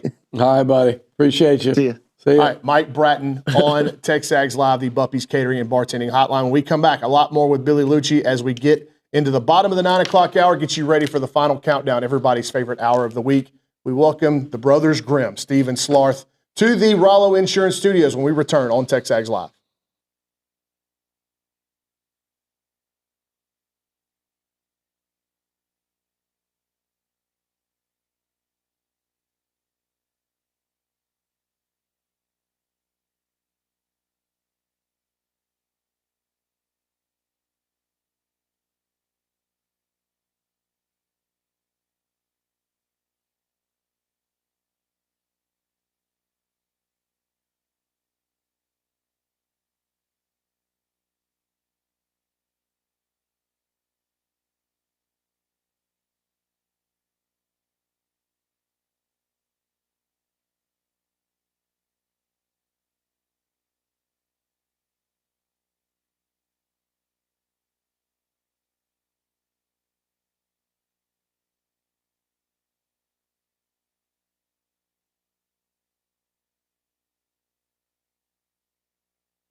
Everyone, David Nuno here for Allen Honda. Had a great conversation with them earlier today. John Allen's the owner. He's been here forever, and also their GM, Rusty Skinner, great guy. Wonderful conversation. They're super local. They're a family-owned dealership, not some massive auto group, and they treat their customers like family because they basically are family.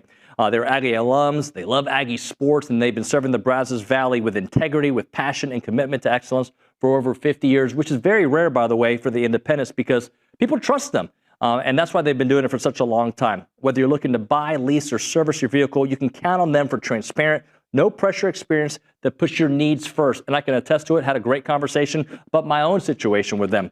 Their knowledgeable sales team will help you find the perfect Honda to fit your lifestyle, from fuel-efficient sedans to versatile SUVs. Leasing options are flexible and affordable, making it easy to drive the latest models with confidence. And when it comes to service, their certified technicians only use genuine Honda parts to keep your vehicle running at its best, whether it's routine maintenance for major repairs or whatever it may be. And we know that trust isn't given, it is earned, and that's why generations of local drivers right here in the Brazos Valley and Bryan College Station keep coming back to Allen Honda. As part of the community with Aggie spirit in their hearts, they are here to make everyone's visit wonderful. So visit their showroom or their service lane and find friendly, efficient, and memorable situations when you go to Allen Honda. Come see why so many College Station and Bryan drivers choose Allen Honda for their automotive needs. And remember, gig 'em.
All right, welcome back to TexAgs Live, 9:24 on a Friday morning, October the 3rd. We're inside the Rollo Insurance Studios, getting you ready for Texas A&M and Mississippi State.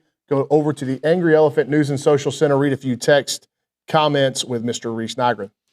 Before we get into text, I want to shout out the soccer team again. Last night, the first Cotton Holdings Lone Star Showdown matchup of the season, the A&M women's soccer team defeated the Longhorns 1-0. Trinity Buchanan scored the lone goal in the 68th minute. The Aggies held the overall shot advantage 14-9 and also held a 7-1 shot advantage in shots on goal. So, and then Madden and Houston y'all were talking about DJ Lagway in Florida. He said, it's almost like Lagway not being in spring practice had a profound effect on his development. Crazy to think people seriously thought he would be ready to go this season. He missed spring ball, and he missed significant time in the summer as well with a completely separate injury. And when you watch him play, I think it looks like he is still fighting one, if not more, issues. And we'll see what happens. I think that rain forecast, I wasn't aware. What issues have you observed in his play that these multiple injuries? I would say that the Miami game plan, where I think the deepest pass he threw was 6 yards. I'm giving you a hard time because Bronny has a buddy source down there, and so I'm like... Got a couple. Yeah. Couple that have been... one of them will be in town. The one program you have a source. It's the one. Pretty in funny. 10 years, I've only gotten one. It's close, isn't it? Like, it's hilarious. It's this, but this source has produced across other schools. Yeah. He's got some interesting run-ins, crossovers with some folks in Austin. Yeah. He's got some he pretty connected. I was very skeptical for a long time, was I not? Oh, look, you got a waiter. Hang on. Get the big shot. Oh, we don't have to put it. I wanted him to come on camera. He's come on, Luke. He's a crowd favorite. Thank you. Do you see him? Can y'all see him? There he is. He is a crowd favorite. A stat that Reese read in the final segment with Olin. Mm-hmm. So Albert Reese out for Mississippi State. His backup, Jimothy Lewis Jr. I actually like that name. Had a pass grade of 0 last week at home against Tennessee and allowed 3 sacks. That's pretty significant, I think, with Cassius Howell in this crowd. I don't care about a one game off the bench PFF grade of whoever's sitting on their couch grading it. I do notice 3 sacks allowed when you don't even start the game. So that is pretty significant to me. I don't need to know whether his grade was 0 or 30. Just tell me he gave up 3 sacks and he was the starter. Yeah. And that has to affect what Jeff Lebby and his offensive staff put together in terms of a plan. I lean toward they're going to, even without him being a problem, they were going to run the football with Fluff Bothwell and Davon Booth. Now I think you lean on it even more. Well, how much do you lean on it though when you've got? Yeah, I agree with that, but you also got to take those deep shots. And I'm assuming Brendan Thompson's going to play. I know that was, check to see if there's an update. You don't know until you know. I think he was listed as probable last night at least. So with him and Edwards, you're going to take shots and you're going to test these cover guys. You're going to test them, and I think they're going to pass the test. I think, I'd like to see one of these safeties make a play on a ball this week and come down with an interception. But, yeah, the running game in this offense versus A&M, like, to me, Mike Elko's got to be sitting in the lab this week going, what do I do to shut down this stuff? He did it in 2020 when they went to Starkville and just ate them alive. I think McKinley Jackson was like really great in that game, and Leal. But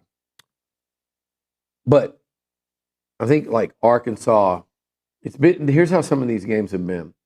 Arkansas races out 17-0. That's Kendall Briles. That's Lebby, Briles, Kiffin, Leach. So Heupel. Same tree. Now, Heupel, did Elko, did he ever face Heupel or no? 2020 in Knoxville. No, that was Jeremy Pruitt. Oh, that's right. But anyway, you get the point. Yeah.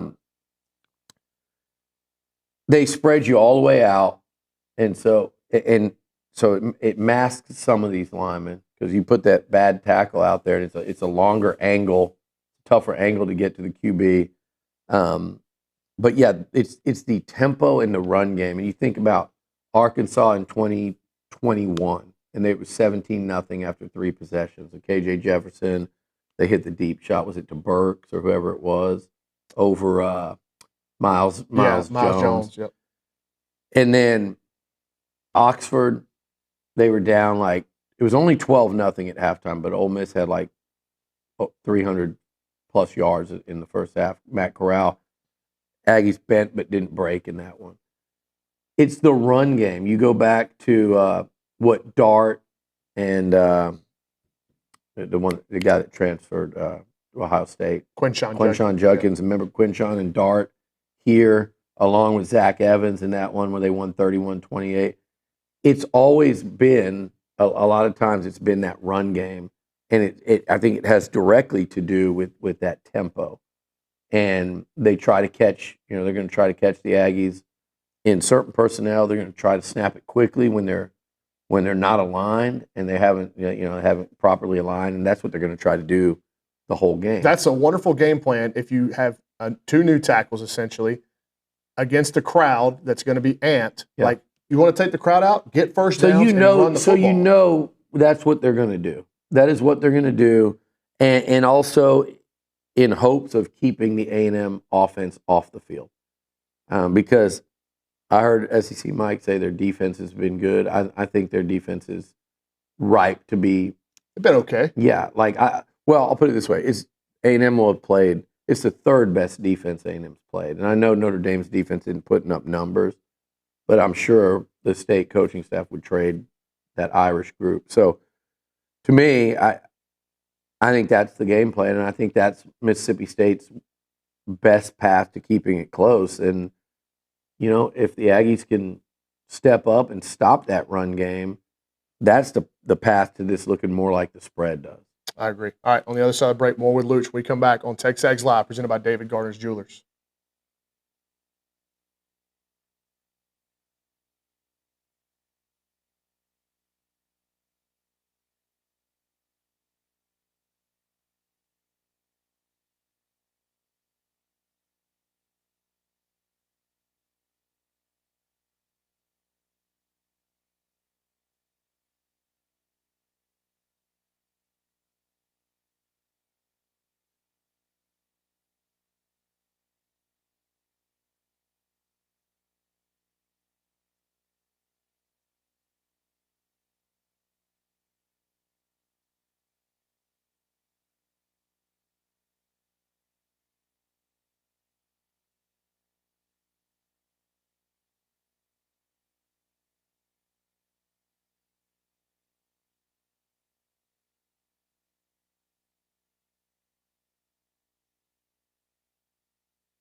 All right, welcome back to TexAgs Live, presented by David Gardner's Jewelers inside the Rollo Insurance Studios. Lucci has tasked Luke Evangelist with finding him a coffee mug and coffee creamer that was not going to be oddly shaped or feel weird in his hand, and so Luke brought this back. Nice job, covered your bases. I think you did a good job. Nothing oddly shaped. This one's got a little weird curve to it, but I kind of like it. Feels good in the hand. This is bigger. This is a plus. White one. This one's out, Luke. This one's out. Oh, okay. You almost pulled a Stu Feiner. Did you hear him? We're gonna go with the. Throw another one. We're gonna go with the. We're gonna go with the big one. We're not advertising. And then let's do. You're definitely throwing this. What is this? French. We'll go a little French vanilla here. All right, while Billy's pouring his coffee, I want to remind you, there's never been a better time to be a subscriber to TexAgs. The content that has come out this week, 3 Things from Jason Howell, presented by Hudson Oaks, Setting the Scene with Richard Zane, presented by Snaps, OB's Key Matchups, presented by Catalyst, OB's Advance, presented by Angry Elephant. We got fall baseball coverage today. Lots of stuff on TexAgs.com/subscribe if you want to. Is that just today? That was just for today, yes. But I mean, what we do in a given week on this site, we've been compared talking to, about you that, could yes. add that up of everyone else in this industry, and it ain't close. And I've got an idea on how to shake things up even more after this season. So everybody better have head on a swivel, because who knows? Maybe somebody might be getting plucked. Oh, there we go. Like their hair is getting taken off? No. Oh, I thought we were going to just tar and feather somebody. You see, anyway. Not really.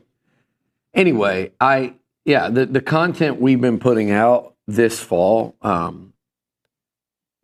would challenge any site that covers any school, and that's the other thing. You got one down the road that it seems like their people are overly concerned, and have been for years, with how we do things, and also people in this market. Like, we do things our way, and we always have, and we just you look at this thing year in and year out, and we just keep doing it better, and that's the goal. It doesn't matter what anybody in Austin or Baton Rouge or Norman think. You're watching us. We're not watching you.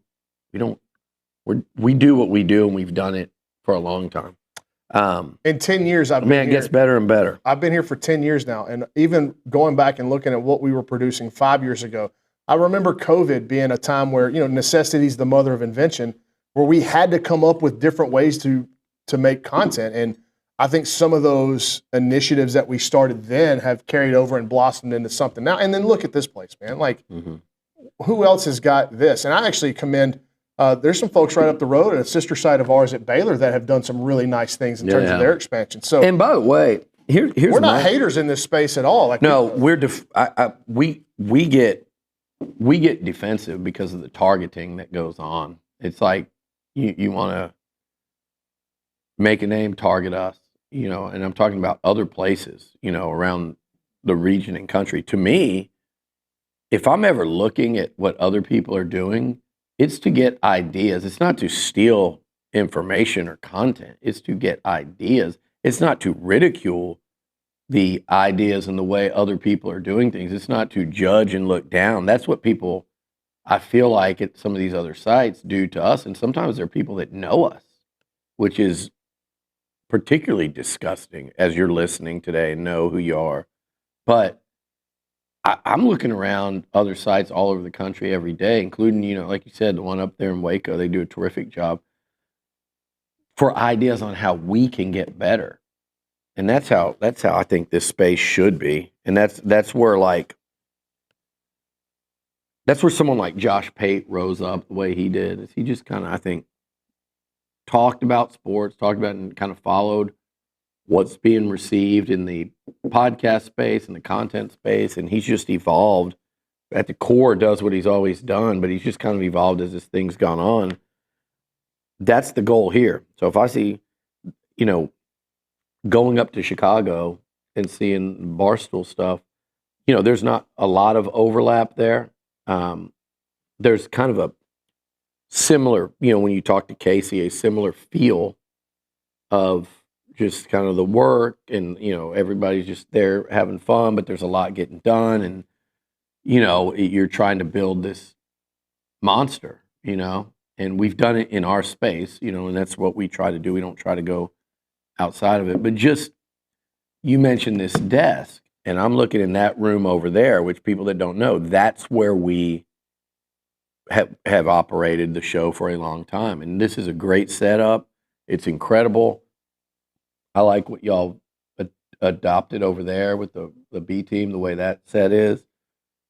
But there's a lot we can do in that room that's going to be up and running at some point this offseason, where it's just going to be a more casual for one-on-one interviews, more relaxed setting for a couple of more fun sets, and it's going to allow us to do offshoot shows, kind of like you're doing with the B team. It's going to allow us to add some of these podcasts, like Moving Goalposts, Luchenbach, these ones that you can do in a more casual set, and it also for some of these long-form interviews that we have planned. So we have so many kids coming by now for Texas Aggies United, and with our content schedule and only having really this desk and upstairs, which is a little cramped, that's going to provide another space for that. And our content, again, if you don't subscribe, there's never been a better time. You're getting so much bang for your buck right now on TexAgs.com. Real quick, Billy, to close this segment, something we haven't talked about, you and I haven't really heard you on air talk about it much, recruiting. Yeah. Yesterday, the Aggies get another big jolt in the form of a commitment locking down his recruitment in KJ Edwards, depending on where you look, 5-star running back out of Carthage. I think this running back tandem that they've got in KJ Edwards and Jonathan Hatton is the best tandem duo in the country in terms of recruits. And it seems like that is the way recruiting is trending, is you get the class you want, then lock them down, and that's what we've seen so much of lately. But that's a big one for KJ to it's a really big not one. Take the LSU visits. I think he's super dynamic, and you look and you got for this class that's committing and signing in December. I don't know why I said committing, but they're committing and signing in December. That group is going to be like. You look at the backfield, when they get here, there's going to be older guys heading out. I mean, first of all, Le'Veon, second, E.J. Smith, Amari Daniels, and then Ruben's in year 3 right now. So I would love to see Ruben return and have a big year. It's kind of like it sets up very nicely for Ruben Owens. But after that, you've got Ryden and Morrow. So there's a lot. These guys, Edwards and Hatton, are going to come in to a real wide open situation for playing time, but also Trooper Taylor and Colin Klein need them to be really good. That also underscores the importance of those guys being pretty damn good and productive in this class, and that's what they're getting. So I love that. And yeah, you commit them. There's like a second commitment now in college football where it's the commitment and it's the, hey, I'm shutting down all visits, I'm done. You're always looking for that second pop announcement, and they've gotten it. It seems like from most of the key players in this class, or the biggest names anyway. There's still a few hurdles to clear. KK Johnson going to visit Auburn, his dad's alma mater.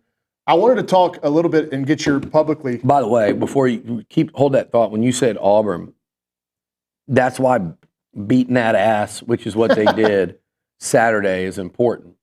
Yeah. Okay. For sure. And he was here. And I don't know what game he's going to there, but if it's Georgia or if it's Missouri, and that's the 3rd year in a row they start 0-4, like KK Johnson, Jace Matthews, these are guys that Womack. Womack. These are guys you keep an eye on, and you go, all right, what's happening at Auburn?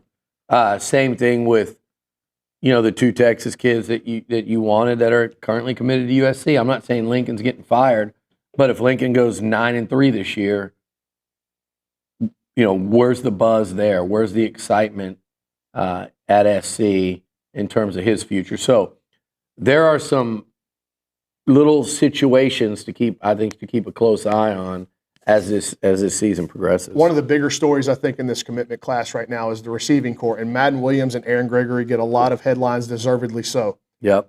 I'm on record as saying Mike Brown is one of the most improved players I've ever covered. Knowing his dad, Reggie, like you do, does that surprise you 1 ounce? No. Also knowing his mom. Yeah, Carrie. The former Carrie Patterson, Carrie Brown. Like, no, it doesn't surprise me at all with both of them and just the type of athletes they were here, but the type of people that they were and still are, and to raising Mike like that. So in no world does it surprise me. I know you and I were excited when that offer went out. He really impressed us at camp. That was Jimbo. Yeah, right? and Mike was super young. Yeah. He impressed us at camp, and it was like he's so much better now. I didn't see that kind of jump that quick. He's looking now like at camp. I go, man, he could one day look like this. Yes, absolutely. And so that's a credit.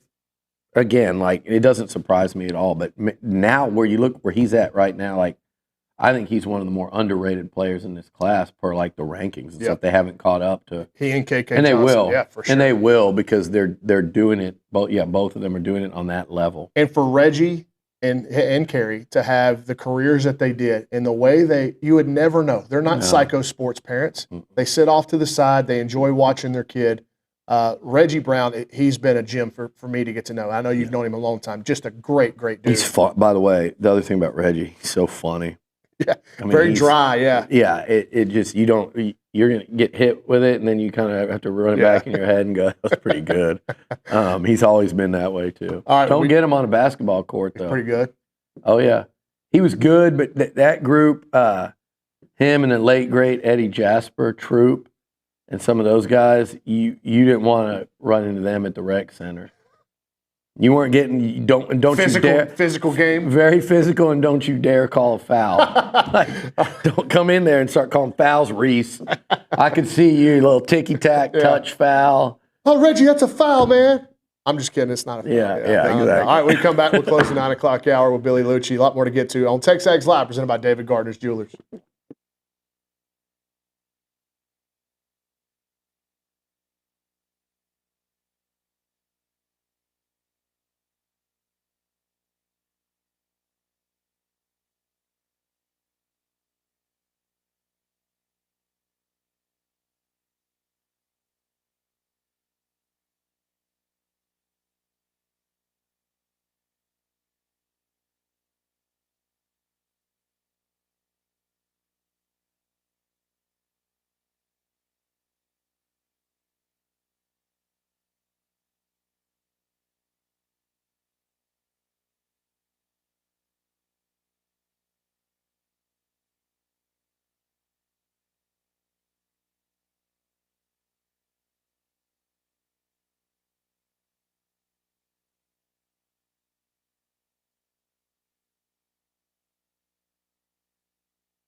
All right, real short segment here. All we're going to do is we're going to give away some pizza here on TexAgs Live, presented by David Gardner's Jewelers. As a reminder, the final segment of the show is brought to you by Double Dave's. That's at 10:50. But right now, caller number 12 at 979-693-1150, we'll hook you up with your choice of a dozen pepperoni rolls or a large one-topping pizza from Double Dave's, serving Aggieland and beyond since 1984. Your favorite pizza and world-famous pepperoni rolls with reliable in-house delivery, bringing piping hot goodness straight to your door. Just click doubledaves.com and your favorites are on their way. Reese Nygren, a quick note about Texas A&M receiver Mario Craver. Yeah, this week Mario Craver was added to the Bolitnikoff Award watch list. They added players on October 1st.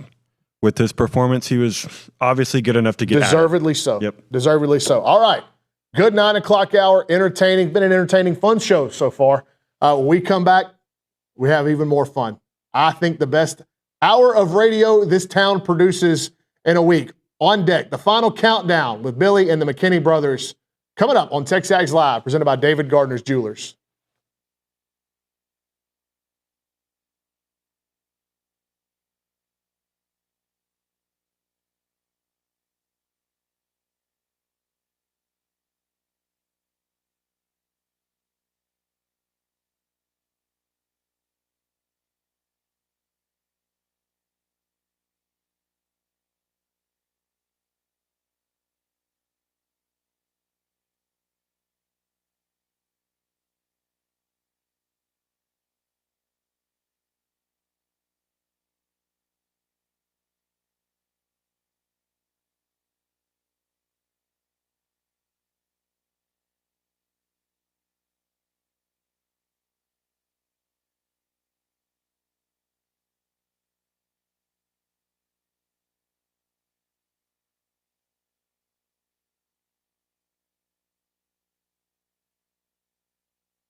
Welcome back to TexAgs Live. You know, it's it's a tough look whenever I go to the previous commercial break and tout this hour of radio as the best hour of radio this town produces every week. It's the final countdown presented by La Casa Tequila. It's really hard for me to do that when all the talent that makes this such a... It's late.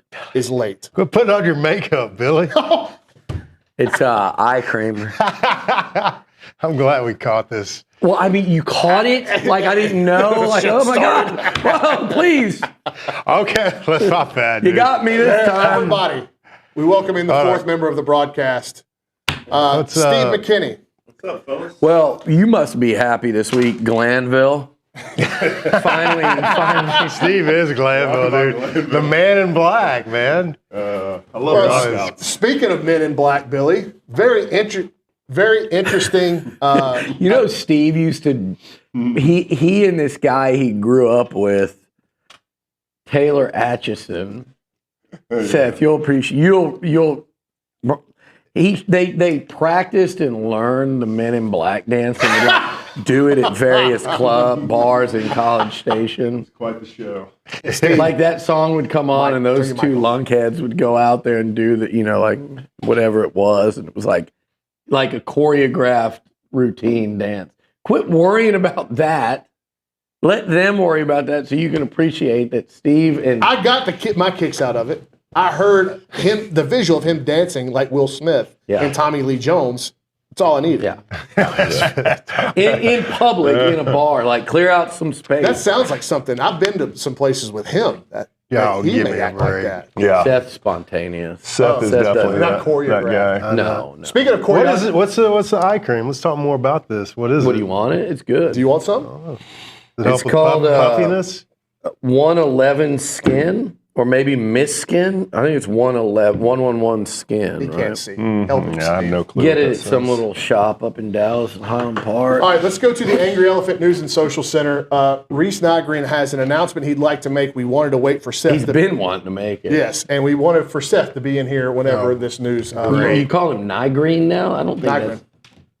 Reese Nygren. Nygren. Seth McKinney. You said Nygren. The announcement is that the Yell Leaders are going with all black outfits for tomorrow's game. Yes, sir. Thoughts, Seth? Oh, I love it. I think it's the coolest thing we've done, man. I love it. It's great. What do you think? No, you think I'm Mr. Like you were a traditionalist? Oh, we're gonna go out there. I love it. I thought you were going to go full 1950s old Army. Old Army. What is this school turned into? I love it. That's exactly what Olin did this morning. Yeah. I like, the kids like it, so it's fine.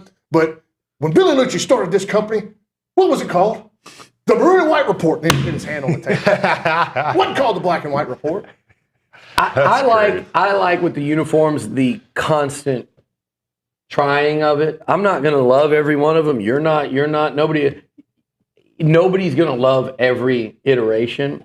Like, I'm not a huge fan of all maroon. I wasn't when they started doing it when you played, right? Yeah, to go with the maroon out. Maroon, yeah. I love maroon and white, but what they've done going back to against Mississippi State in 2012 with those black uniforms, that's still probably my favorite helmet they've done.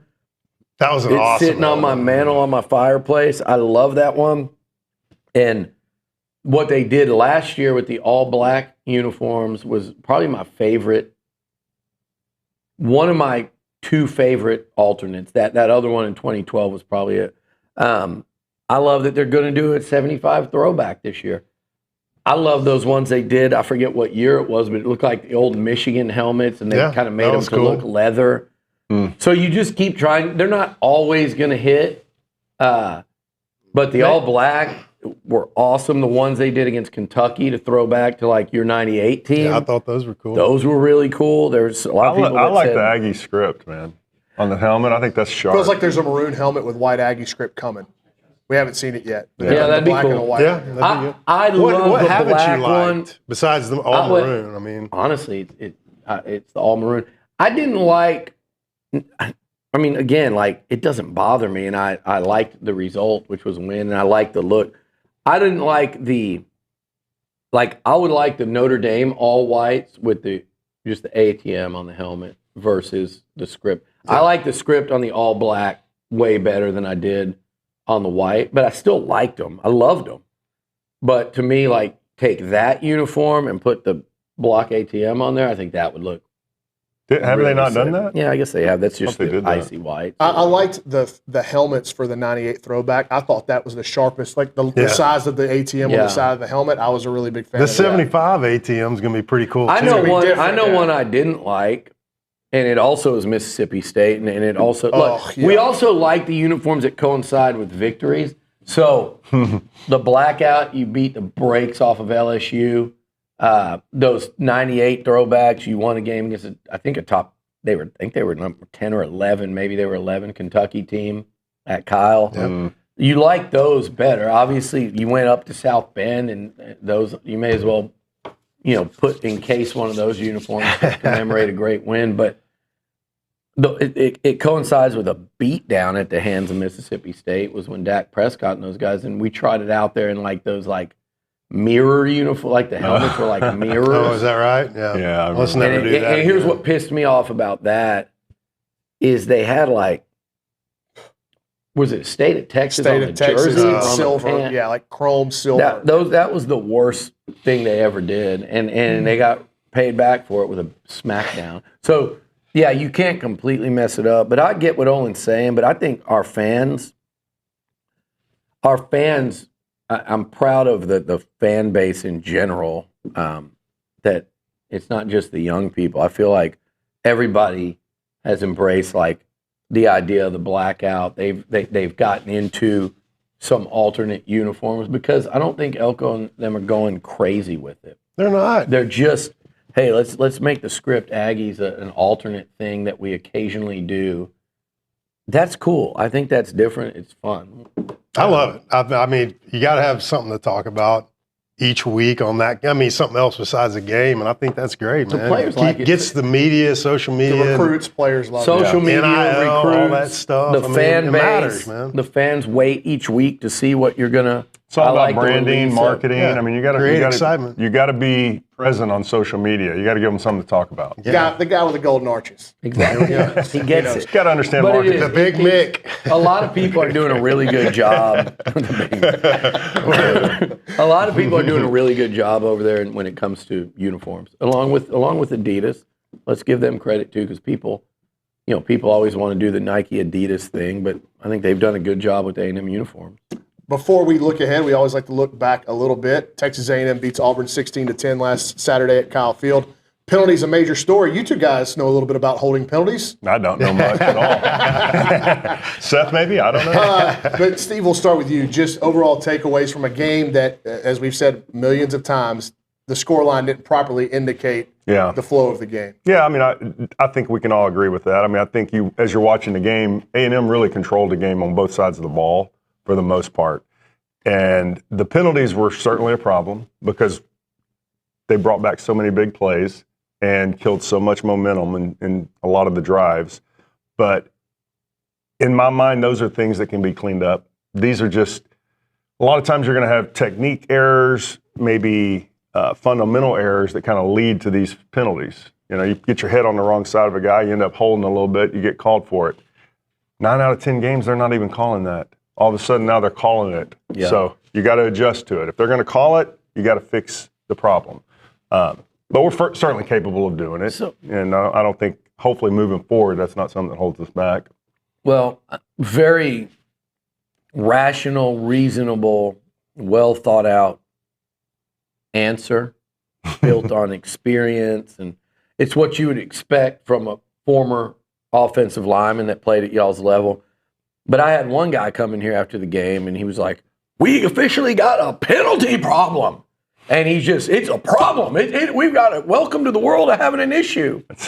Who's that? It was a penalty problem. I came in. That was my first. That was my first thoughts. Before you go, let me ask you this. Okay. This is why I was going to ask you seriously. I'm not panicked about it, but they're 133rd in the country in penalties. Yes, so that's all I meant. I'm joking with Seth. You were, as you take this way too seriously. You were when you immediately walked in from the stadium. Right. I told you I'm going to bring this up Friday. That's fine. But It is an issue, no doubt. Elko said they tackled it and addressed it as much as you can do only so much till you go into the game. But my real question is this. Does it make you less or more concerned that this week it was holding and there were very few pre-snap, and in South Bend, I'm talking about primarily for the offense, and in South Bend it was just a false start, pre-snap stuff right and left, and there maybe was maybe one or two holds. Does it make you feel any better that it's two different things versus one consistent? So that does obviously make me feel better. It's like you can go to the Notre Dame game. I was there. It was loud, man. Yeah, it was. Props to the Notre Dame fans. That was loud. They were creating a lot of havoc pre-snap count, and that led to a lot of those issues. Is that forgivable for them? I mean, not really, no, but I get it. And then last week you get the holdings, ticky-tack stuff. You're always going to have that. And some of them were stupid, you saw it. But I guess the thing is like, let's clean all that stuff up. No one's going to go out there and play the perfect game and never hold. It's just going to happen when you're playing football. You're going to get called for not hold, like that look like a hold. You're blocking a guy, he's going down, and you're still blocking him, and they call hold. Screwed a couple of times. Each of the last 2 weeks has done that. What do y'all think of that? He's done that thing where he just kind of, No, it's a weak call, man. It's like super technical, but it's weak. Yeah. It's like, technically, is that holding? I mean, like, yeah, but you're using the guy's momentum against him. I mean, it's just not something you should be calling. Yes, you shouldn't call that. If it's at like the point of attack and affects the outcome of the play, yeah. But when you're calling stuff away from the play that didn't have any impact on the play, then what are we doing? Why are we calling this? Exactly. Unless you're tackling the guy. How'd you feel about illegal man downfield?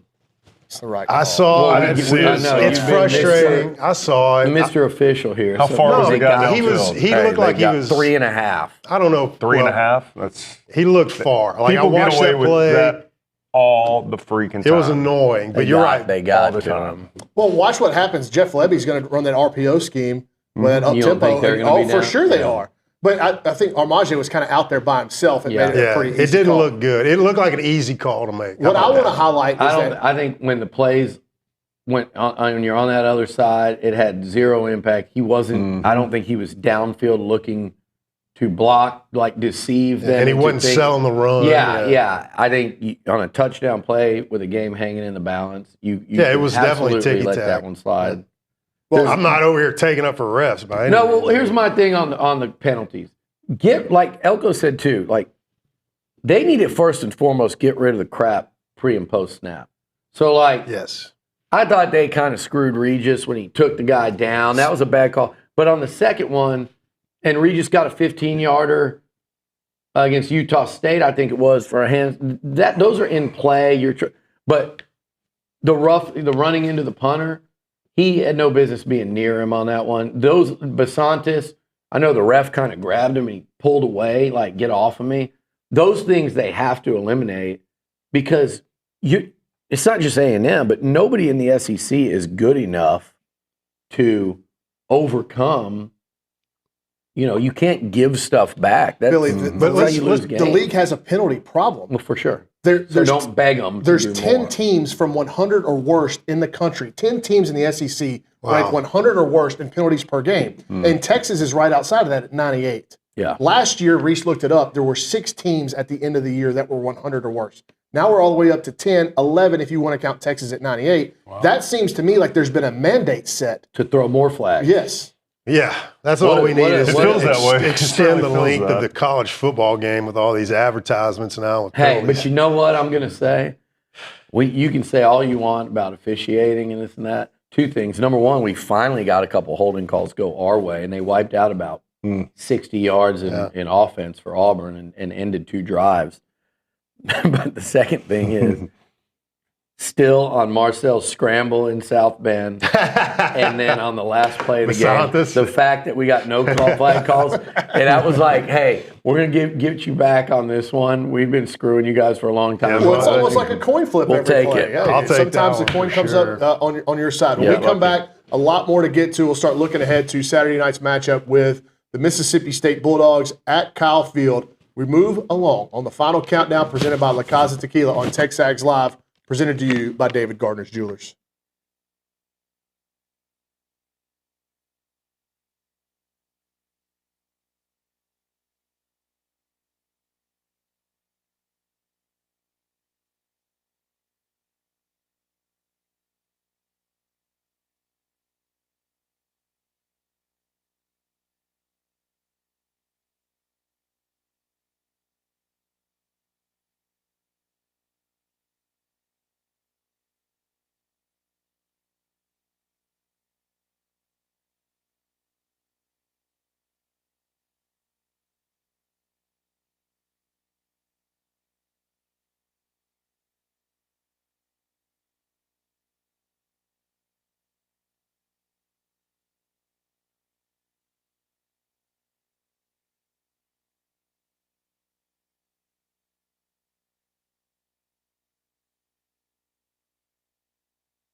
It's TexAgs Live, presented by David Gardner's Jewelers, and the final countdown with Steve and Seth McKinney, presented by La Casa Tequila, raised in Aggieland and rooted in the SEC. Ended the last segment talking about the penalties. We want to close that book, but one thing that I think has been encouraging about this team, Seth, is that even after the penalty, then you have the interception. Auburn scores, so it goes potentially 20-3 to 13-10. The same medal we kind of saw in South Bend. The offense takes the ball, they go down, they get points. The defense follows that up with a stop. They're showing, at least through 4 games, the ability to win in multiple different ways. Yeah, I mean, that game was obviously closer than it ever should have been. They should have won by 30 points or something. But the thing that gives you hope and excitement is that they never wavered. They did what they're supposed to do. They still dominated. It was the penalty setbacks, which can be fixed. How about this? There was nothing unfixable that they did that you're like, ooh, that's a concern. Like, everything that they've done this year is very, very impressive, and their ability to continue doing that is going to take us to the playoffs or whatever, you know. So that's my hope. I mean, they've been so good out there with what they're supposed to be doing, minus the mental stuff, right? A lot of the penalties and things like that, but they've been dominant. Steve, I just want to add to that. Let's just let him cook. Let him go. Come on. He ain't got to say much. Flip those burgers for us. Yeah, Steve. let me put the fries in the bag. Yeah. So the reality is that what we've seen out of this team just over the last 2 games is games that in years past we would have found ways to lose. Mm-hmm. And I agree. This team has showed a lot of resilience, a lot of grit. Even with penalties, even being behind the chains, they've managed to still play good complementary football where the offense has stepped up when they needed to. This past week, the defense stepped up when they needed to. To me, it just shows you got a championship mentality in that locker room. It sounds like you've got a team that's ready to fight through any situation to give yourself a chance to win. So that's encouraging, man. You know what else I think is It's all right. Okay, did that mic kind of throw you off? You know what You're else? fighting with it, yeah. You know what else I think is championship medal in this locker room, but people don't talk about enough. Like Torian York was like, it was very personal to me. It was very personal to us. What's so personal about it if you're playing Auburn? You know what it is? They beat you last year. And you don't want to talk about that. And, you know, in sports nowadays, it's like, oh, it's one team, it's the next team. We don't want to. I want my team to say, hey, Cam Coleman, you went for 7 for 128 and what was it, 3 touchdowns against us last year? I want to shut your ass down this year. I don't want you to come in my stadium and do anything. And if you're Torian York and you say, you know what? Our offense got us the lead at Auburn last year with 4 minutes left, and we couldn't keep you from scoring. We couldn't win the game. Put us in that position again this year. Please, coach. We're good. And we're going to stop you not once, not twice, but 3 times. You're going to gain 1 freaking yard in the 4th quarter. So whatever you thought you did last year, you thought you were going to come do that again? Hell no. And I love the fact that they paid back Auburn and they went and paid back Notre Dame. That to me, I mean, I'm not saying they're on some revenge tour and they should focus on that, but that to me tells me like this is a team that understands like, hey, take that crap personally. But you put need a chip that. on your shoulder. You need that guy, and I love that it's coming from Torian York, the leader of that defense, because you need somebody. It's a long season, it's a grind. The days are long. You know what I'm saying? And you need a reason to keep you motivated, whatever that is. Like, go back to the Jordan documentary, man. He could just say the littlest thing to him and it just sets him off. It's like, that's it. You know what I mean? So guys need that. But I don't like teams that hide from that. I don't. I think if you, but Seth, there's a lot of teams that do that. You might not say it publicly, like during the week. There's a lot of teams that I don't think care as much as they should. Well, that's their fault then. I'm not trying to. You're agreeing with. I think you're on the same page here. I'll argue with you. I'm like, yeah, it's not their fault, Billy. But there are teams that don't have that gene where they're okay getting beat, and or they're like, this is a new year. This is a new. No. Like that receiver embarrassed you, so embarrass him back. That guy scored 35 on you the first time y'all played. I want the guy in the locker room to say, put me on him, coach. He's not going to score bleep. And it goes out and locks him down. And then the whole team, so this team has that. And I love that in the early stages of the season about this team. Because, by the way, you got a couple more of those paybacks on the docket. And you also have, that tells me, too, that they'll be motivated by certain degrees of disrespect, which I think quietly Marcel has been. And he can say he doesn't watch or read anything. But I feel like he's also kind of taken note of like, hey, no one outside of College Station is expecting anything of me. I had a coach tell me one time, it doesn't matter where confidence comes from and it doesn't matter where motivation comes from. Whatever you can get, wherever you can find both of those. Hold on, Seth might start agreeing. No, I agree. He might start argue agreeing with you. Arguing. But Steve, on top of that, wherever you can find confidence, it's a good thing, right? Yeah, This absolutely. offensive line had been okay in the run game up until Saturday against Auburn, and a front seven that has NFL players in it. Yeah. Do you think they can ride that confidence into a repeat performance tomorrow night against Mississippi State? Oh, I do. Absolutely. I mean, it was only a matter of time for our running game got going. I mean, I think Moss looks like he's coming into his own, looks great, healthy. I knew the offensive line was going to be able to give them some room and make holes.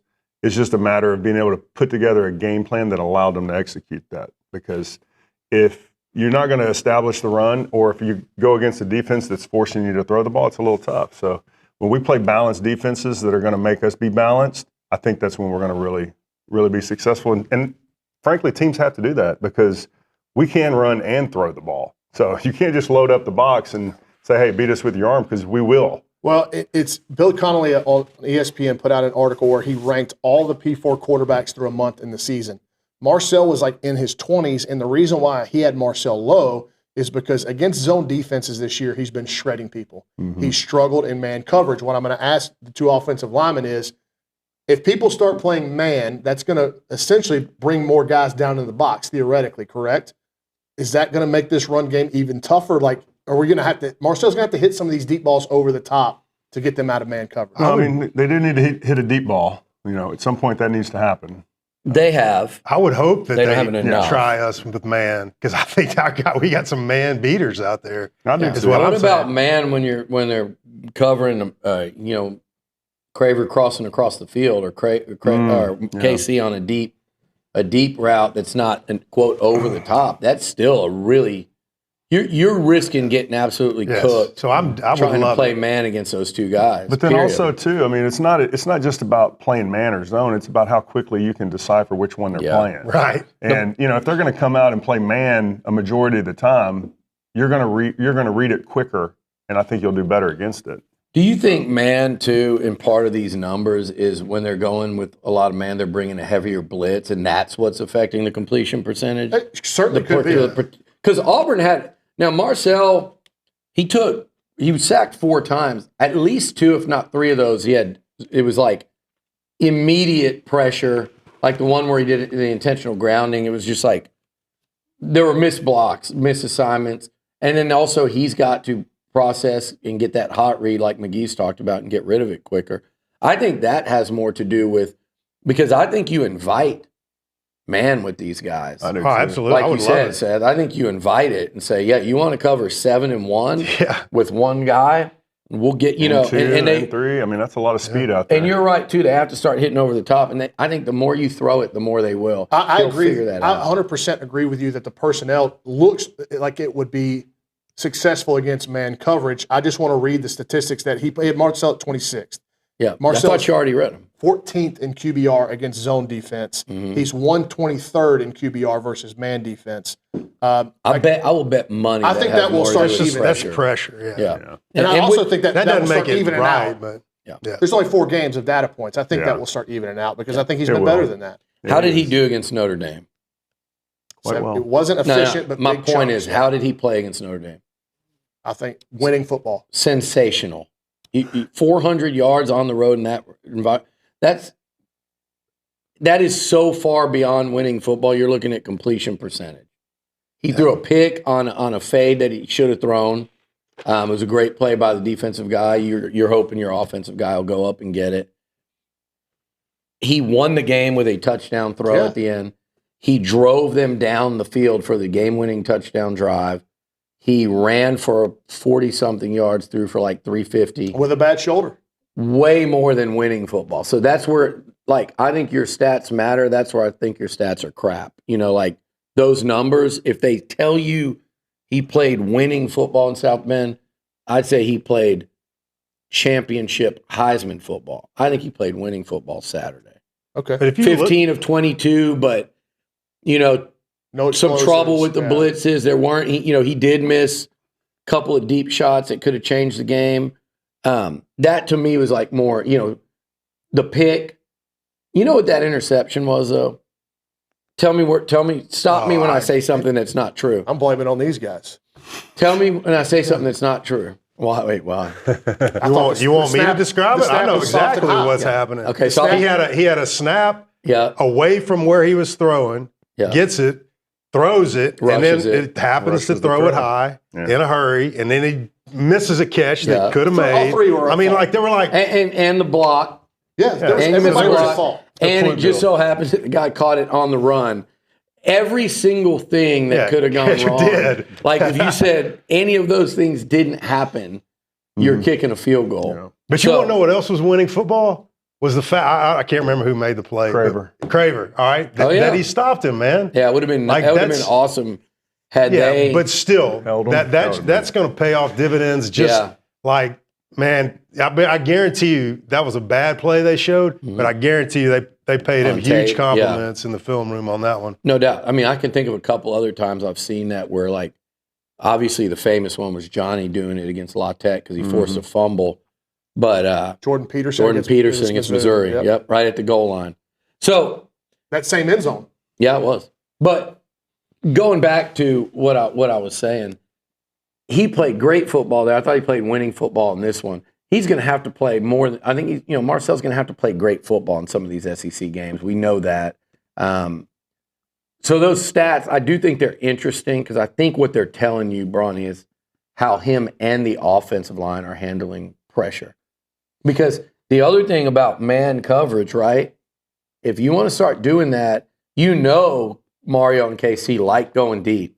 And KC, there's so many times he's behind the defense and he trots off the field and starts running up the sideline like he's not in on the next play. And you can, not frustration like in a negative way, but you can see where he's like, man, like he knew he had him.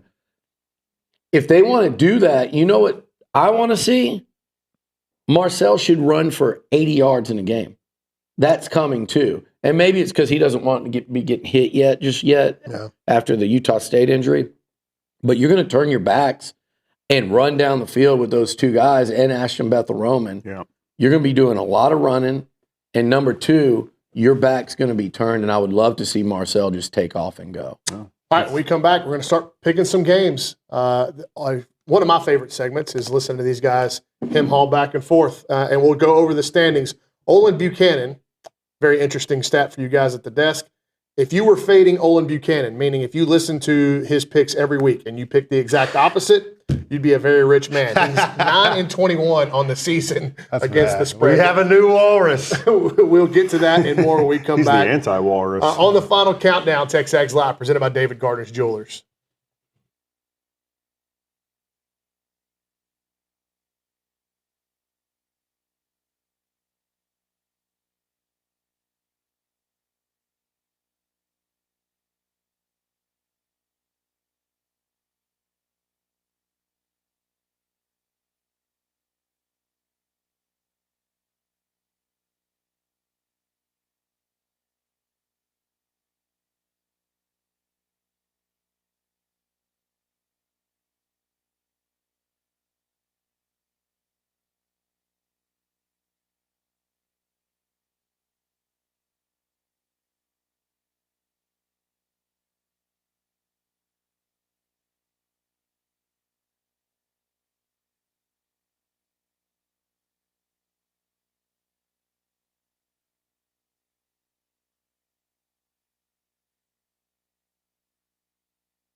We are all live and in person. None of us are AI generated, even though Seth McKinney is walking the fine line this morning on the Final Countdown presented by La Casa Tequila. And it's time for everybody's harmonious section of the week, the Freak of the Week. It's the Freak of the Week. We'll start at the far left. Steve McKinney. Can we skip Billy? Aggies and Bulldogs, who's your Freak of the Week? Oh, man, mine's going to be easy, dude. Give me Hal. Oh, it's what a punk. You didn't even know it. You didn't even know Jimothy was playing. Jimothy. Good grief. So what happened in the commercial break is Seth let Steve know that the backup tackle's name was Jimothy, and he allowed 3 sacks last week. And so when I go to Seth first, or Steve first for Freak of the Week, he promptly steals his brother's information. Oh, I know. I know that was you love it. You were Every banking on second that of it. all Now week. Seth's just floundering. You got to put your mic on. Do you need me to go next, Seth? No, so you I can got recover? it. Let's go. Go, Seth. You're not even going to talk And by about the way, it? y'all better tone down this rhetoric about Jimothy. Yeah. You keep saying that. That's when a guy comes out and plays the game of his life. So cut that crap. I'm sorry. It's a funny name. It is. It is. It's just and funny. I do have a friend named Jim that I do call Jimothy. I know, It's but pretty you don't good. often have a friend doesn't coach named baseball, does he? Jimothy. No, it's not Jimothy Nagel. It's someone that I actually hang out with. All right, I'll tell you mine. It's going to be Mark Craver. All right, I'm going with him. Who? Against his old team. Mark Craver. What was the first name you said? Mark. Mark Craver? Super Mark. He's going to dominate. Not only that, their best defensive player, too, Martin which Craver. apparently leads to this ridiculous spread we've got is out in the safety. And so I think he's going to go he's over not the necessarily top. out. Go over He the might top be out. on him and just torch his old team. I like that call. I do. Again, going back to chip on the shoulder, something to prove, something to play for. Now, I do find it funny, like when these guys do this, but like Mario left Mississippi State, so they should be the ones going. But that's the way the game's played. Their 2 best receivers are transfers from Georgia and from Oklahoma/Texas. But I think Craver's got that stuff to him where he's like, he's going to have extra incentive this week in his head to go out and do a number on his buddies. And who knows, maybe a couple of those guys he doesn't like on the other side of the ball there. You don't always have to all be friends. I'll go number 8 in the backfield. I think he's back-to-back 100-yard games. This Mississippi State run defense has just been okay. I think this will be the best offensive line and back that they have played. I'd like to see Le'Veon get the ball another 18 to 20 times, and I think he goes over 150 yards. I like it. I like it. And can see it happening. I would he did leave the game a couple times Saturday. He did like limp off the field. We saw that's why Amari had a dozen carries in that one. Some people ask for status. You know what I mean? Yeah, I think the backfield. Hold on. Do we want to talk about that? We can air that out publicly now, or do we want to keep that kind of our thing? You could say it. It's funny. Okay, story. so Billy cannot stand people texting during football games. If you're one of these people that are out there and you listen to this show, if you text Billy during the game, he gets pissed. Text him during the game. I'm begging. No. And listen, you're not one of these people, but there are certain people that, like, if there's a big play and there's a text and I happen to look, like, before the snap, I've got, like, it might not be true, but in my head, I've got documented years of evidence proving that if this idiot friend of mine, there's a couple of them that, like, if that person texts you right before a big play, 100 times out of 100, it's a negative play for A&M. Mm-hmm. So if I look up and I go, you could probably see me during a game going, like, one of them's, like, if it's somebody that never, you're like, hey, turn around. Come up, turn around. It's like 4th and 2. Turn around. I see you. Or like, those are the worst. But what Seth does, and I'll say her name. I'll say her name. I don't Amber text you during the Goodwin. game. Amber, I love her. She's like a sister. Known her for as long as I've known y'all. She's game texting She you? has been banned, and she knows it, and she won't do it. To her credit, I had to say one time, this is affecting our friendship. It's going to affect me and Hunter's friendship. You've got to stop anger texting me in games. So what happened? I agree. I know what you're saying. I feel the same way. I can't deal with it. So on Saturday, what happened was We have a group text, all four of us sitting up here. It's entitled "Let's Rush the Field in honor of Seth." Yeah, it was our guy Herrera. It changes. Yes, it changes quite often. But Seth knows that if he texts about Le'Veon's status during the game to that group, Billy's going to get pissed. So what does he do? He texts me separately, which he never does. Side text. He goes, Moss update, and I immediately had to tell Steve and Billy that you have him running scared. And then I was like, you do. That's okay. That's how you treat people. Then I'm like,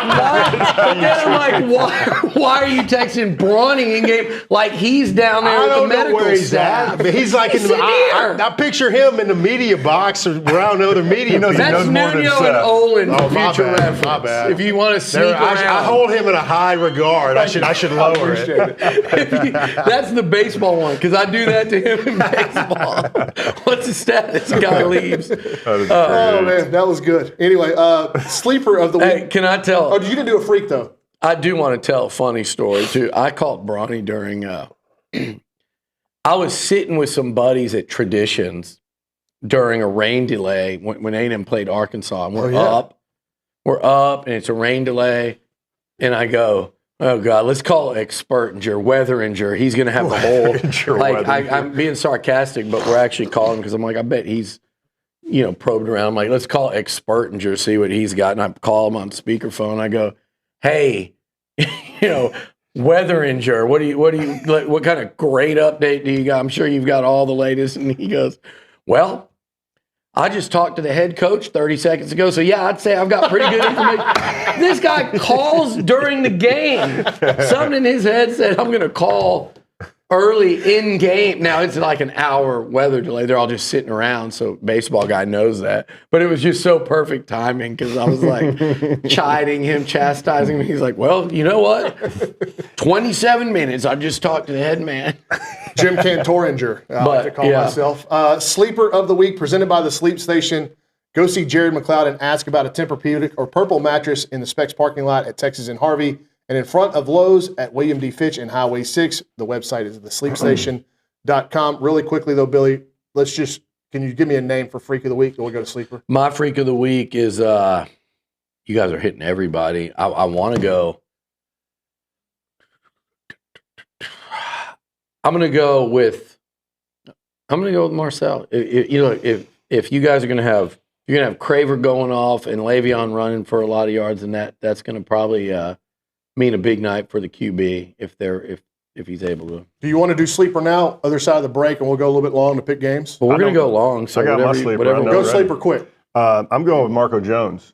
Oh, wow! Because I was going to say Kennedy, He's but out there a little bit. The other tackle's out. So the other guy across from Howell's going to have a big night, I think, too. No hell. Some points, right? So I picked Kennedy a couple weeks ago as my sleeper. I'm going with Jones.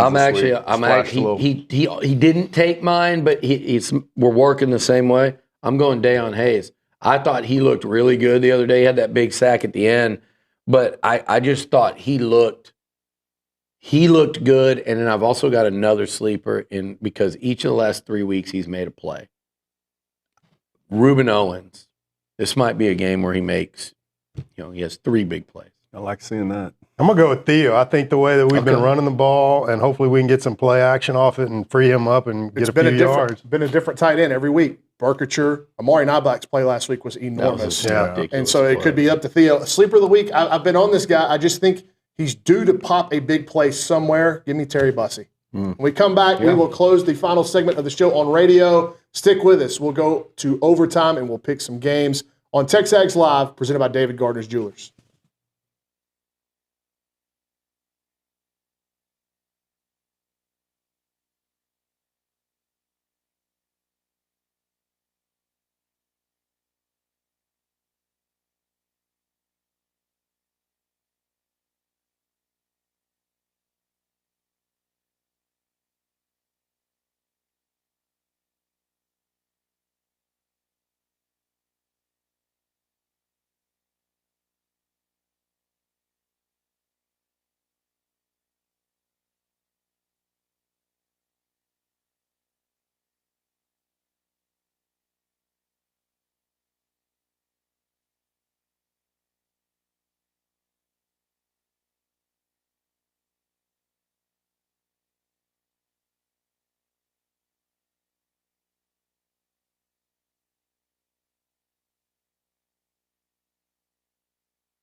Oh, hey, we're back.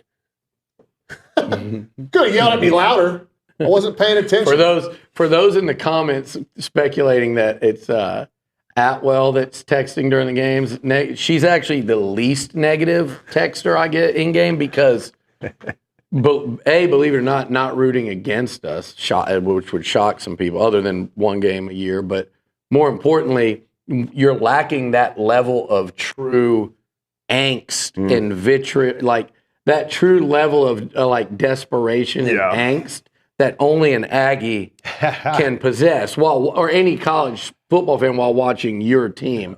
So I'm talking about not smack talk. I'm talking about the other way. Like, we're 3 and out on a drive after scoring 3 touchdowns in a row, and hey, what's wrong with McKinney? He can't block him. Guy misses a false start. More of this crap again. More of the same. That's actually only our second penalty of the game. I know. Like, those are the ones that get me. What's wrong with Elko? Like, it's like, dude. I only did that one time last year. That was against South Carolina. You've gone negative, Steve. I was good all season. That game set me off. That was tough. In the group chat, I was like, I've had it with this. What is this? We are coming up to the end of the show on radio. If you want to watch us make our picks here, we will be doing that in TexAgs Overtime. TexAgs.com/live or the TexAgs YouTube page. We got a battle between Seth and Olin for the cellar. Oh, come on now. There's starting to be some 3 games out. There's starting to be some tension here. Olin has called you the walrus for the first time. He wasn't happy about it. I was just in my ear. They just let me know we are just going to be on the site, not YouTube. So TexAgs.com/live.